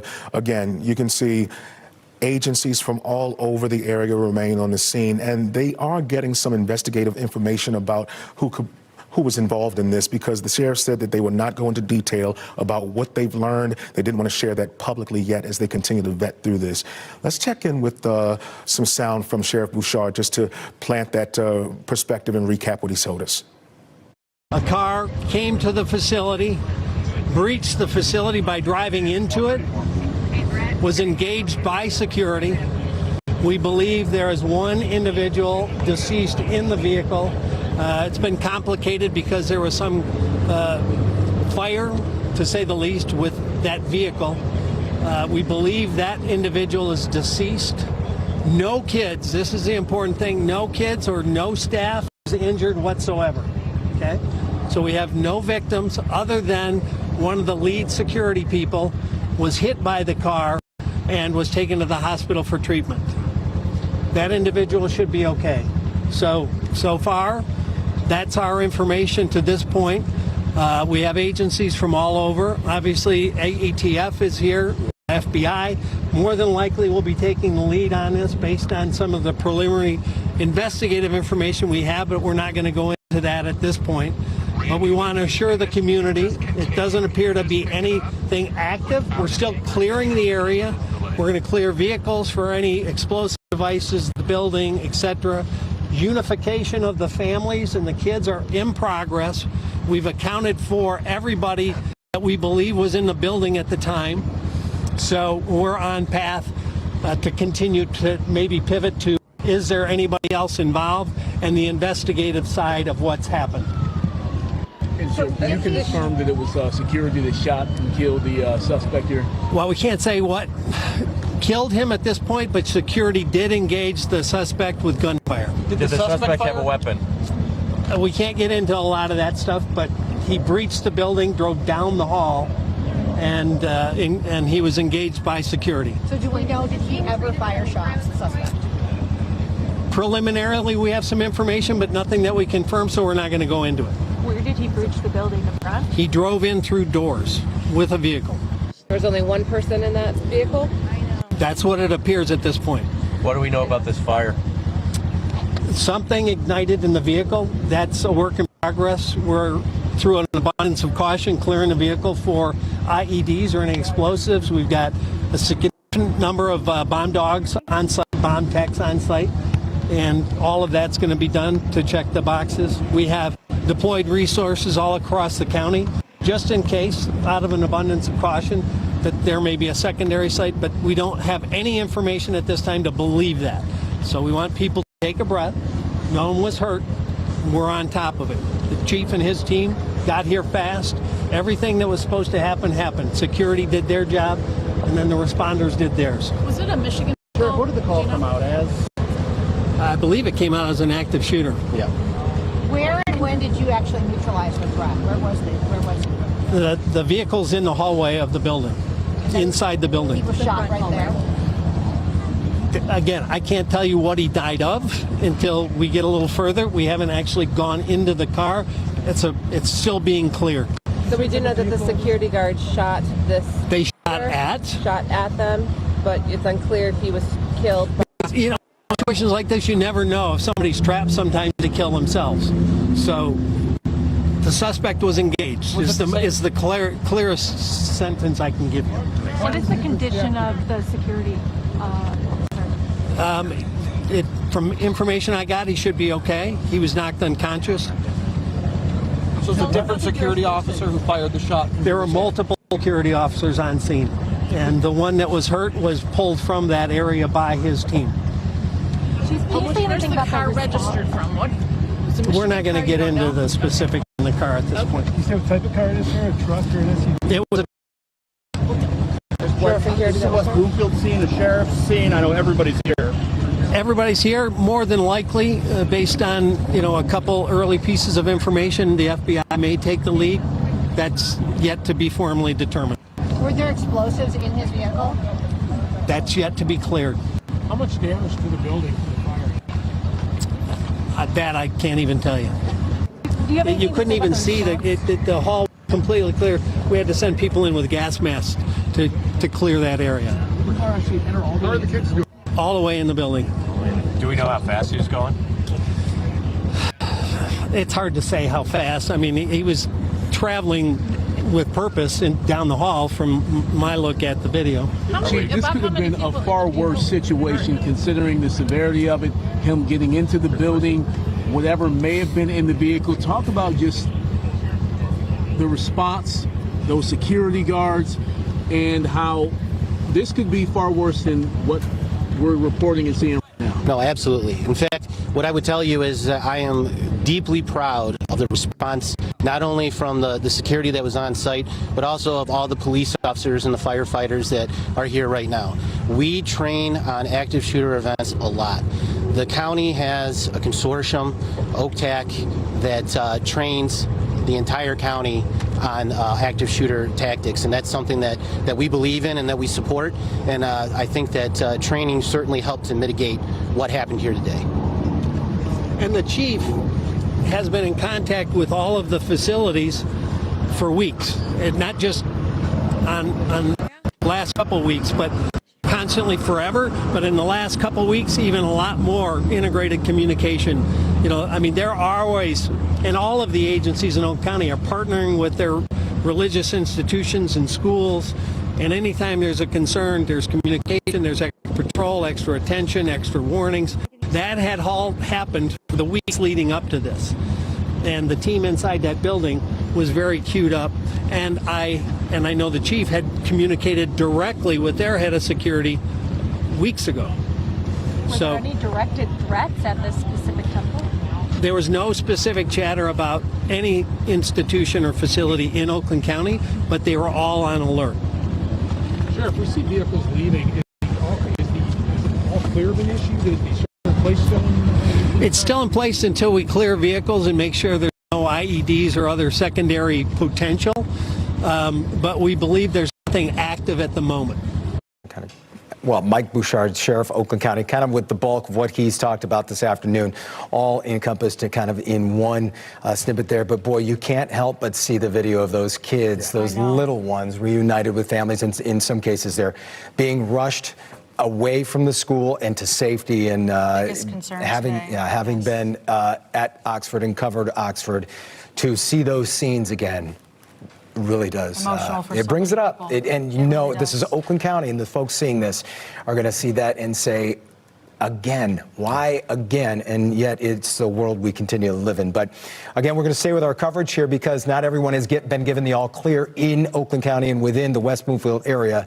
So we want to keep our coverage going with a little bit more perspective now. Yeah, let's check in with Amaya Kuznicki. She's outside the JCC. And Amaya, I understand you have a community member there you want to talk to? Yeah, I'm actually here with Samuel, and Samuel's wife is inside the building right now. Now, Samuel, I know you haven't had much, communication back and forth, but you were able to exchange some texts. What is she saying? As of right now, it looks like they're able to leave in a few minutes, which I'm really happy about. At first, I just got a text message from her saying that they were in lockdown and that they didn't know what was going on. And then a few minutes later, they let me know that something was going on at the temple down the street.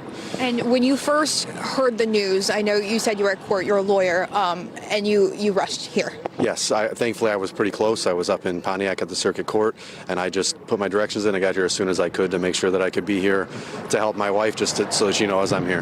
And when you got that text, hey, I'm okay, what was rushing through your head? I don't even know what the words are. I was so happy to hear that she was all right, but more worried about what was going to happen with the kids at Temple. And again, we've heard now that everyone's been accounted for and is okay, so very relieved.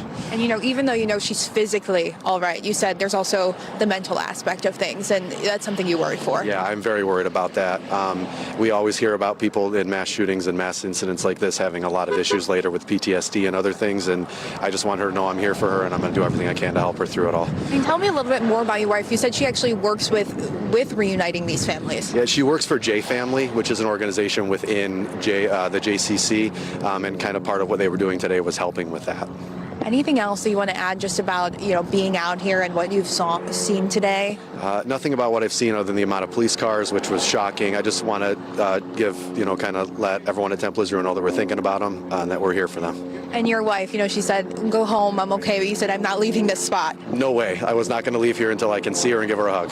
Yeah, And I'm sure that hug will feel extra special Yes, today. it will. Yes, thank you very much. Well, thank you so much, Samuel, for talking with us. And you can just hear, people are here and they cannot wait to see their loved ones. He's anxiously waiting. He's been here for quite some time, and he just cannot wait to see his wife again and give her a big old hug.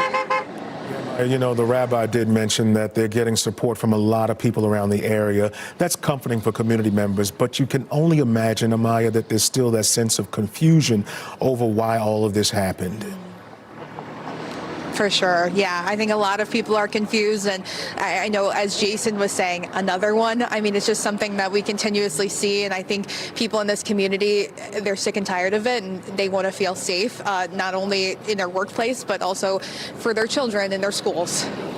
Thank you, Amaya. Appreciate that. And I know that the producers are telling us that there's an update from the schools. As I'm working to get that information, I want to let you know exactly what we're dealing with right now. For those folks who just came in, the sheriff did confirm that a car did go into Temple Israel, breached the building, drove down the hall. That driver was engaged by security. We did confirm from the sheriff and other sources that one person is dead in the vehicle that continues to be in the hallway of that school. No children nor staff members were injured. No victims other than one of the lead security guards who was hit by the car and knocked unconscious, was taken to the hospital. But the good thing, Erica, is that the sheriff is telling us that security officer is expected to be okay. Thankfully, yes. And we're told by people who have attended the temple and former FBI Andy Arena, we're told security is phenomenal over there. And what I really wanted to point out was that Sheriff Mike Bouchard, who we spoke with, said that this person, this driver, this alleged shooter, drove into this temple. Quote, he was traveling with purpose, flew into this hallway and completely cleared the doorway. And these officers had to walk in there with gas masks. Now, we're told that there was no specific threat, but they were preparing for this over the last couple of weeks, making calls, and they were already on high alert and preparing possibly for something like this to happen. We're told that the FBI is taking the lead on this. We're not told why, but obviously we can make some sort of insinuations there. Yeah, and we are getting some of those updates from the schools right now. Per Detroit Country Day Upper School, we're being told that the school is in secure mode but not on lockdown, meaning no one is allowed to enter the building, but students are allowed to leave. Students will be released at the normal scheduled time. And from Birmingham Superintendent, West Maple Elementary campus was placed on a closed campus shelter in place. The shelter in place was lifted once police said that scene was secure. And from Farmington School District, we are learning that the Farmington School District was on lockdown in relation to the shooting at Temple Israel. Lockdown lifted at 2:02 p.m. No change in dismissal plans for students today. Incredibly chaotic day for so many people, not just in West Bloomfield, but the surrounding areas. I know a lot of people just waiting for information still right now.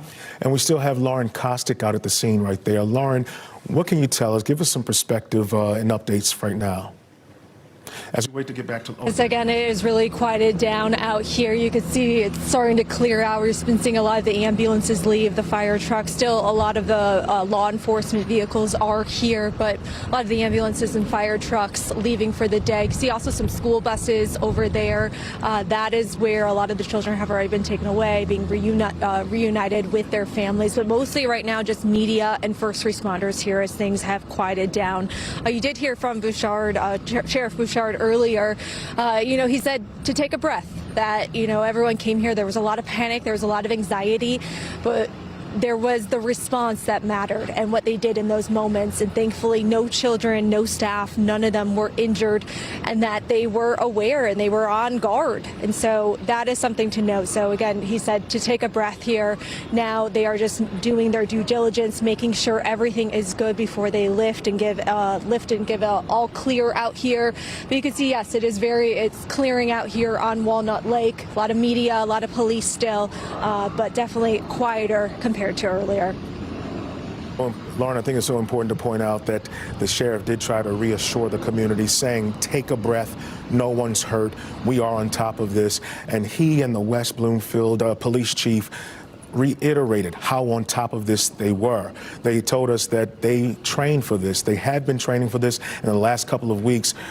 Law enforcement agencies across Oakland County have been engaging religious organizations and church groups to have conversations about the possibility of possibilities should something like this end up happening. So sounds like they've been very proactive in this situation. Still, the investigation continues. We know that agencies from all over have been involved. They were initially called to the scene. The sheriff did tell us that because of the intensity and uncertainty of what they were dealing with inside the school, law enforcement had to go inside, the temple. Law enforcement had to go inside the building with gas masks on in terms of clearing that area. As the unification process continues with families, the sheriff did mention that everyone has been accounted for, everyone who they believe to be in the building. They're investigating right now to see if anyone else was involved. Initially, the sheriff told us that he was asking everyone within a mile radius of the temple to shelter in place because they were uncertain exactly who may have been involved. But they did mention that bomb dogs have been called to the area because of the potential of IEDs or any explosive devices that they want to make sure that were clear, because as we saw, there was some type of fire that happened during that engagement between security and the actor or the suspect that was involved in this. The sheriff wasn't sure whether or not it was possible. He couldn't confirm if the individual in that car may have set off an explosive, if he killed himself, or if it happened because of gunfire that was set off by the security officer. Right, that's just some of the things that we don't know. Again, you said bomb sniffing dogs on site, bomb techs on site. We don't know if there's some other person involved. There was some sort of fire in front of the building. We also saw smoke billowing out of the top of the building. That's something that we saw for the majority of the last hour or two, and that kind of stopped in the last maybe 20 minutes or so. Again, one person in the vehicle. We don't know if another person may possibly be involved. That's just preliminary information. Drove all the way down the hallway. We're talking about 3,000 families that go to this temple, and to believe and to hear that no children, no other staff, besides that one security guard who was knocked unconscious but is okay, that no one else was hurt is quite unbelievable, and we're very thankful for that. Again, we're told that perpetrator in the car is dead. We don't know, again, if that person died from a fire or a self-inflicted wound. Yeah. You know, congregation members have been telling us how active and how much of a community hub Temple Israel has been. You know, one of those telling pieces of video that we showed you a little while ago was the evacuation, and those small children, toddlers or preschoolers, just rushing out. You could see the confusion on their faces and the sense of urgency among the adults who were urgently trying to get them out to a safe space. We talked to our Darnell Blackburn, our crime and safety expert, a little while ago, who told us that, who confirmed that the potential for more damage here was great, considering that there were so many children and other adults inside of that building right there. So the good news, and we can't stress this enough, is that law enforcement, including the sheriff and police chief, they are saying that they have planned and have done security drills in preparation for an event like this, praying that they wouldn't have to put those skills into use. But fortunately, they were ready, they were alert today, and we could see that there was some peace of mind now as this investigation starts to come to an end. Still, you got an active scene out there. You see the buses right there outside the JCC. And this is video I was referencing a little while ago. You can see those little people, those children, running down the hill. Yeah. And you can only imagine how confusing it was for them and the people who were inside. You know, a little while ago, Amaya Kuznicki spoke with some witnesses who gave some perspective about the experiences inside of that building and the sense of confusion across the community. Let's check in with there now. Yeah. Yeah, I'm actually here with Lisa, who is standing by now. Lisa, you said you know people down there. Yeah, I have a very close friend in the building who's a social worker there, and I know some of the temples. This is our temple, so we belong there. And when you came down and saw everything that's happening, I mean, what's going through your mind? I'm scared to death for my friends. I mean, I've never seen anything like this. I've never seen this kind of, this number of police officers out here. And my first thing, to be honest, were the children. There's a whole, daycare program in there, and parents and grandparents have been coming, and they're scared to death for their children. And I know I asked you if you had talked to those people that work inside, and you said you don't even want to bother them because you just want them worrying about getting to safety. Yeah, I was afraid to even call. I mean, if they're hiding, I don't want their phones to ring. You don't know what's going on. So I'm just standing here to make sure my friends get out okay. And you said you will be here, standing here until you know more information. Until I know. My heart's in there right now. So I know it's a tough situation, and I think everyone around here is feeling the same way right now. Is there anything else that you want to add just about the situation in general? This is senseless. It's senseless. We have to be better than this. This is not okay. So that's all I want. Everyone to be okay. Well, we're hoping that we can get some answers for you, and I appreciate you, taking the time to speak with us. I know it's a difficult topic, and you heard it from Lisa. She's just one of many people that are out here right now, very concerned as to what's happening down there. Again, we're hoping you get that information from police soon, and we will make sure to update you as soon as we know more. All right. Well, thanks, Amaya. Now, as we're still getting some answers trickling in, as we know, when things like this happen, the ripples of this, they stay, and they extend. We've been talking to one person who not only was there last night for Mommy and me, but goes there regularly and is feeling this. And she says, "How do you let your kids be Jewish without fear? They run into that place with joy because it means joy to them. This has always been my deepest fear since I was a child." Yeah, and we just heard from that person's perspective, in addition to the woman that Amaya just interviewed. It's that sense of fear and uncertainty that permeates a community after incidents like this. What happens next, in addition to finding out answers, is calming those fears.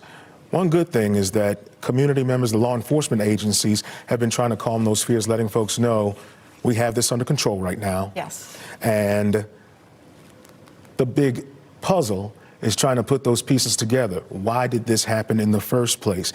Folks are telling us that Temple Israel is a very active community hub. Thousands of people attend a congregation there. Just last night, Baked by Melissa was there. She's That's a cupcake right. A big celebrity. gathering there last night. Yeah, she spoke for the yearly women's event at the temple last night. And just 14 hours ago, Temple Israel was active on social media, saying our doors are open to welcome you and provide opportunities for you to engage with our community, whether you're seeking spiritual guidance, lifelong learning, etc. So this is a place that was inviting community members in. And for something like this to happen is so confusing for not only that community, but our entire metro area.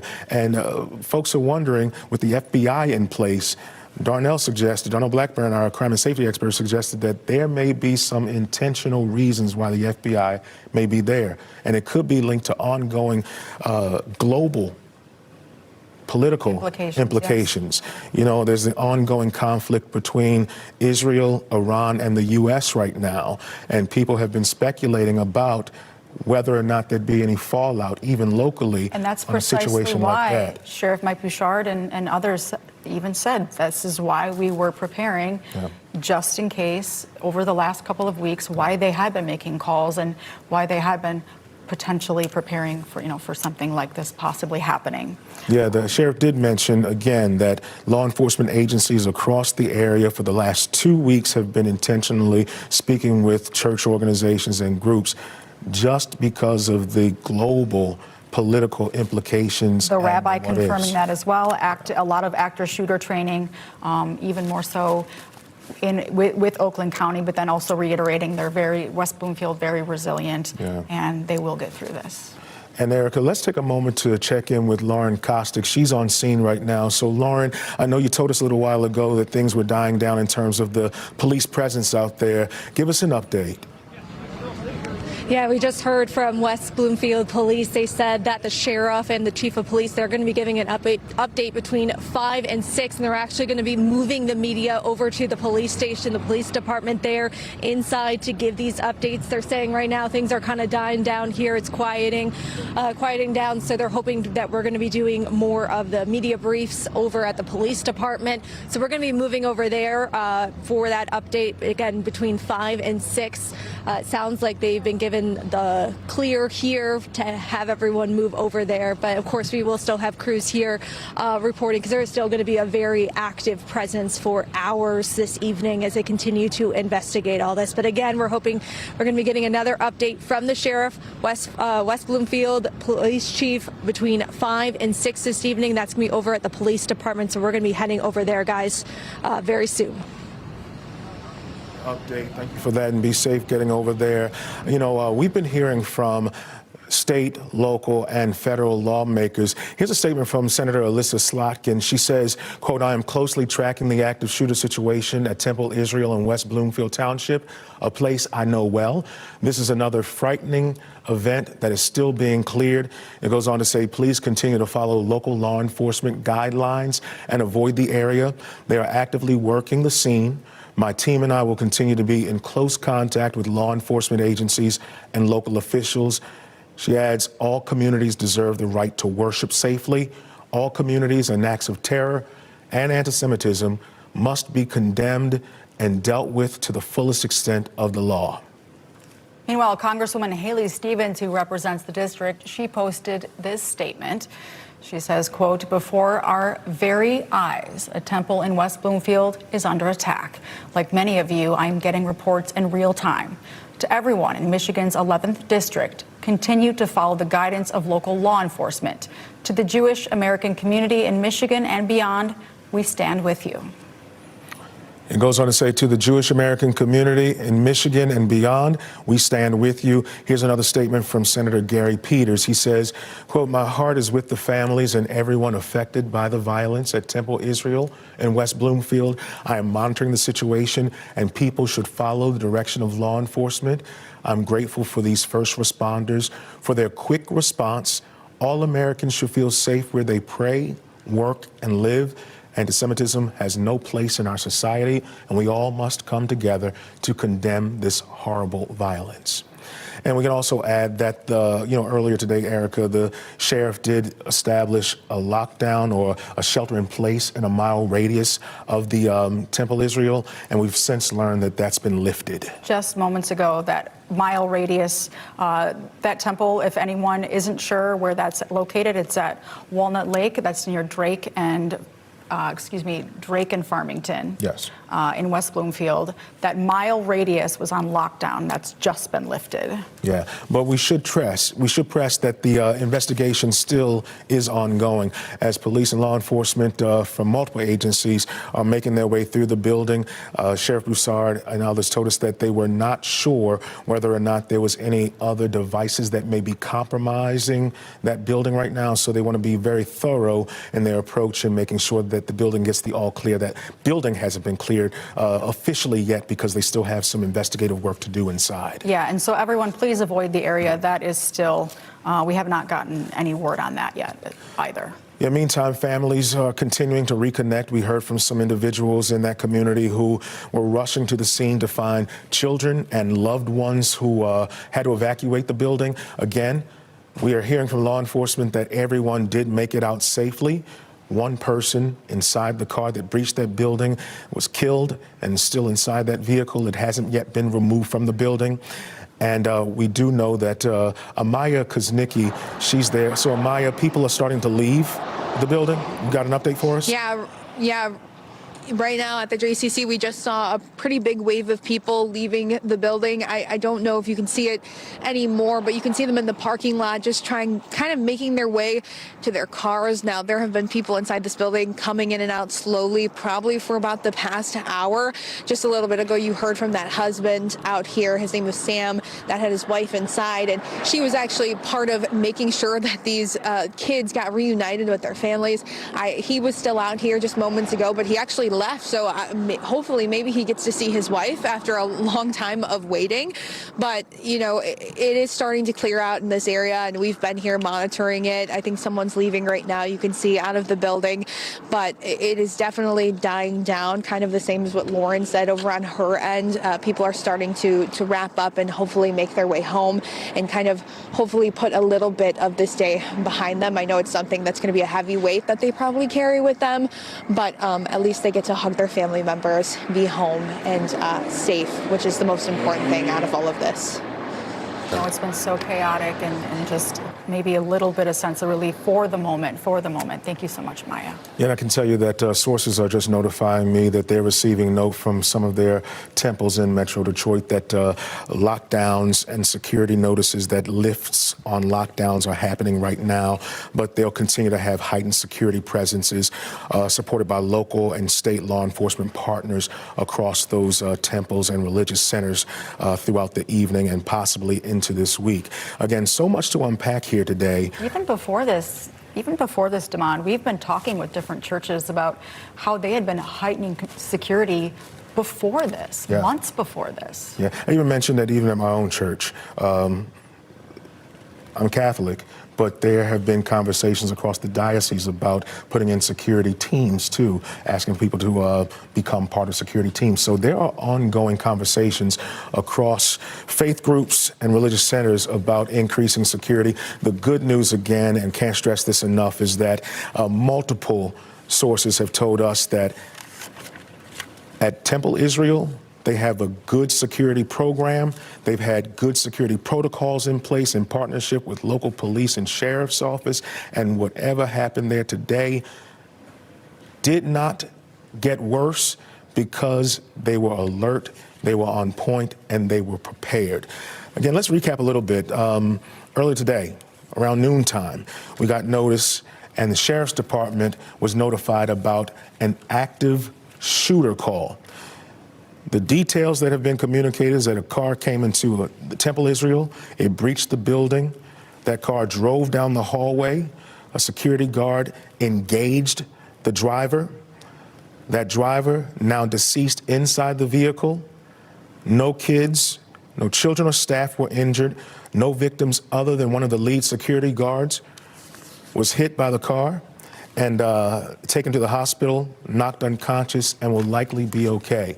Again, Local 4 has learned that the suspect is dead, but investigators are still determining whether the fatal injuries happened during the exchange with security or later. Sheriff Mike Bouchard says the building also houses a preschool, a massive preschool, we're told. The good news, again, no children or preschool staff were hurt. A security guard was injured, again, when the vehicle hit the building. We're working to confirm the guard's condition, but we're told they were okay. They were treated and okay. For now, authorities have lifted the shelter in place within about a 1-mile radius around the scene at Temple Israel. The FBI says agents are on scene assisting with the investigation. And again, the sheriff, in some of his closing remarks that we heard about a half hour or so ago, he did mention that as you're looking at these live pictures right now of people reuniting with their family members, the sheriff did mention that this is an ongoing investigation. They're trying to secure the scene, go through the scene. They have bomb-sniffing dogs that have been called to that temple right now. And again, just look at this, Erica. You see people taking their children away. Taking their children away, as we're told, also FBI taking the lead on this investigation. And I want to reiterate one quote that Sheriff Bouchard said. He said he was traveling with purpose. This driver went all the way into this temple, through the doors, through all the way into the hallway where these. Welcome back to NBC News Daily. We are continuing to follow breaking news out of Michigan. A suspect is dead after an attack at a synagogue. The county sheriff says security fired at an individual who drove into the building with a car. Something then ignited inside that vehicle, causing it to catch fire. The sheriff says bomb-sniffing dogs and experts are looking at the suspect's car now for any explosive devices. A security guard was injured and is expected to be okay, according to the sheriff. The synagogue also houses a school, and the sheriff says no children or staff were injured. We have team coverage of this story. An analyst joining us now, NBC News national law enforcement and intelligence correspondent Tom Winter, NBC News law enforcement analyst Evie Pamporis, NBC News law enforcement analyst Jim Kavanaugh, and George Kalina. He is the retired chief of police for the Miami Police Department. Thank you all for being here. Tom, I'll start with you for sort of the nuts and bolts here. For our viewers just joining us, bring us up to speed about what we know here. Yeah, Zinkley, we're actually monitoring two serious incidents in this country. And let's start with the incident in Michigan, the one you've been referring to at Temple Israel in West Bloomington. This incident, right now, West Bloomfield, we still don't know the specific motive for this. But we are told is that if you look on the left-hand side of your screen, you see some lighter smoke coming out of an entryway in that building. We're told that a vehicle, possibly a truck, drove through that entrance into the middle of that building, which also houses a school. There was smoke coming from the center of it. You're looking at it there. As you mentioned, yes, that vehicle, once it stopped, there was some sort of a fire that erupted, so potentially an incendiary device or fireworks. They're taking a look at all of that, as you mentioned, with the bomb squad and the dogs. This incident was stopped in part because of the work of security guard officers, one of whom was injured, is expected to survive, had a concussion, according to the sheriff. They fired upon that vehicle, and after it came to a stop, that's when the fire erupted. The car is heavily burned. We are told there's no identification yet on the suspect, but we did hear from the sheriff there that apparently this individual, there's some initial indications that this might be a federal crime, which would seem to imply that the school was specifically targeted, and that this could be either an act of anti-Semitism, some sort of a hate crime, or potentially an act of terrorism. We just still need to figure that out. And then, as far as the other incident, there was a shooting earlier today at Old Dominion, which left a suspect dead, another person dead, and two others injured. We're now being told that a man previously convicted of providing material support to ISIS has been identified by authorities as the person responsible for that shooting. That's according to multiple law enforcement officials briefed on the matter. They say Mohammed Baylor Jallo, born in 1989 from Sterling, Virginia, specifically targeted an ROTC class. You're looking at video from that scene. Jallo apparently is a former member of the Army National Guard. He was arrested in 2016 for attempting to provide material support to ISIS, according to public court documents. He was sentenced to 11 years in jail and was released from federal custody in 2024. So that's the incident that happened in Virginia today.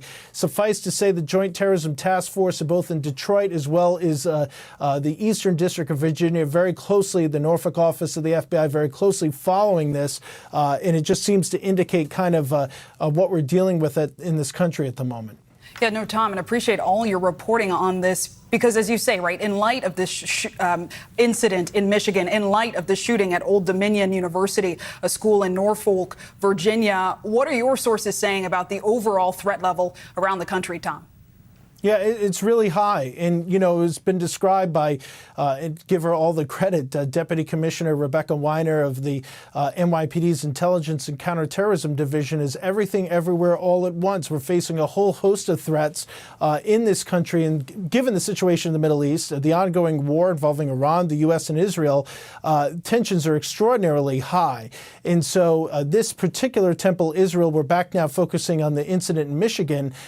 They had actually active shooter training with the FBI just in the last several months. They had these armed security guards there. So everybody is acutely aware of the threat to the Jewish community, acutely aware of the tensions in the Middle East. We had the shooting in Austin at a bar there, the individual wearing Iranian and pro-Iranian gear. So that's something that we saw there. We've had just a host of incidents, and I think everybody now knows it's no surprise that authorities are very much paying attention to the potential threats that all of these institutions face. Absolutely. Tom, thanks so much. Jim Kavanaugh, I want to bring you in now because we do know, as Tom said, the FBI, ATF, both responding here. We've seen bomb squads on the ground. What are all of their roles in the investigation at this moment?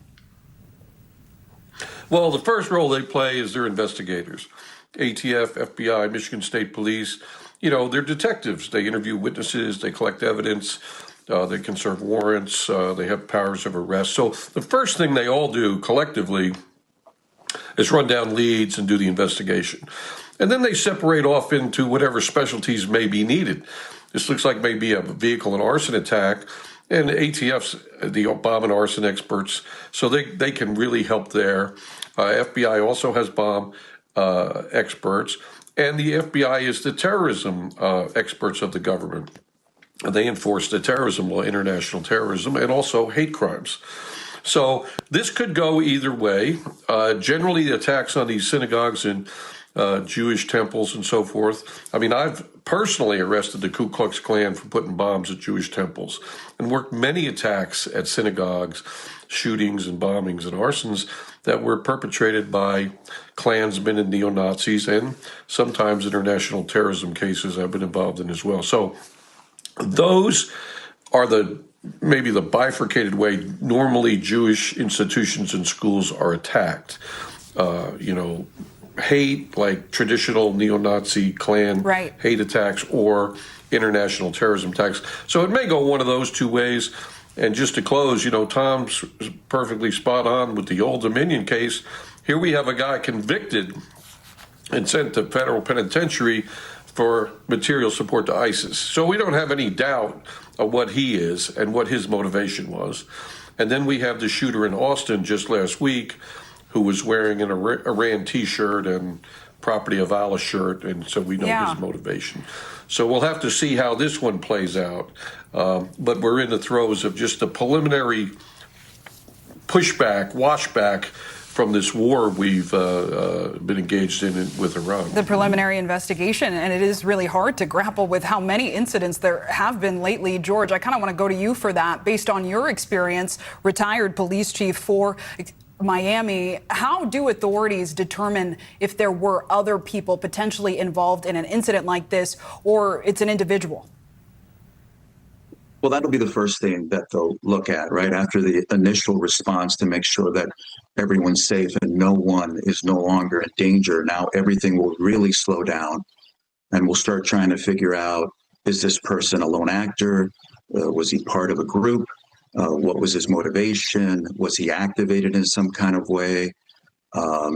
Is he working? Did somebody assist him? Not necessarily part of an organized group, but did he receive any assistance? What type of weapon did he have? Where did that weapon come from? Was he associated with the temple, right? Was this something that's more personal? Or is it what we're kind of all assuming right now, which is it related to what's happening in a broader sense across the country and the globe? But that's where the work will be. They'll get warrants for his vehicles, his home, his job. They'll look at his social media. They'll look at to see what he was looking at. Was he radicalized? What is it that triggered this event? And primarily, are there other people involved? Because obviously they're going to want to get everyone who either assisted or is involved in this and bring them to justice as quickly as possible. Yeah, and Evie, I want to bring you in now because I want to be mindful that this was both a house of worship, but also a school. There were students, there were teachers, and this was a synagogue. How does that maybe complicate the response for law enforcement on the scene when you have so many people inside, young people as well? I actually think they've gotten very good, sadly, at doing these active shooter scenarios, especially with schools, because this is something we are seeing repeatedly, and copycats, of course, are going to be of great concern now. And when you're looking at threat levels, like when you look at this, you're going to look at three parts. The first part I'm going to look at is the location. Here we have a house of worship, right? So that gives me a certain threat level, especially because it's a synagogue. The second thing I'm going to look at the climate. What's going on in the world? And obviously we know we're at a heightened climate, is what everything that's happening with Iran. So we're already at a higher threat level there, adding that. And then the third thing you could potentially look at, which I don't think we have here, according to the previous press conference that we saw by the sheriff, was we're at a location. Are there any previous threats made, any incidents in the past that we should be aware of? And that can also add to that threat level. So you're looking at all these things combined to kind of almost put into place, where should I be focusing and whatnot. But I do think we're in a place where we're looking at everything. Now, of course, when you're dealing with children in an environment like this, the first thing is safety, getting people out, getting the children out. Can I get them all out? Once you get everybody out, you also want to lock and secure the place. And that actually gets a little bit complicated. because sometimes you want to evacuate everybody, but I can't evacuate everybody because I need to lock down to make sure that there's nobody else moving around. And so hearing becomes a problem, and that the whole clearing even of a school, and this is a whole other conversation to have, can be so traumatizing and sometimes even more traumatizing for the children, because if you're in lockdown, and we've seen it in some instances, half hour, multiple hours, that adds to the anxiety, to the buildup, to dealing with the aftermath. So not only do you have these children and staff dealing with the incident itself, but then the aftermath of having the school being cleared. So that's what law enforcement is trying to figure out. And in this particular scenario, you have the car being driven in, and now do I have a potential explosive device? Do I have, that adds also that element, the fire. And this is right. We're seeing new layers being added over time to all these different incidents, and that always adds an extra layer of complication. Yeah, local authorities, the sheriff even saying that they needed to wear gas masks to approach the vehicle. George, I kind of want to wrap with you because there is still a large first responder presence on the scene. We heard from our local affiliate, WDIV, talking with people who arrived concerned about those inside. How do local authorities set up reunification points safely in a situation like this? Well, we can already, and I think one of your other guests mentioned, it might have been Jim, how they had training previous to this event, right? Active shooting training, which you have to come in the leadership there. It would not surprise me if they already didn't have designated points, right? So the sheriff's office themselves, depending on where the schools are at, they would predetermine if something were to happen here, what is the best place, the safest place where we can move children to, for example, and then set that up as a potential, whether it's triage or to reunify where the parents can respond and pick up their children, et cetera. So that was probably already pre-worked out. If not, you pick a spot nearby that's safe, that's easy to access to, where you can bring people to help make sure that everyone is accounted for and that everyone can be picked up by their parents. George Kalina, Evie Pamporis, Jim Cavanaugh, thank you all so much. And stay with us, because still to come, we're going to talk about wind alerts are up for tens of millions today from the Pacific Northwest to the interior Northeast. The growing concerns over potential wildfires, that's ahead on NBC News Daily.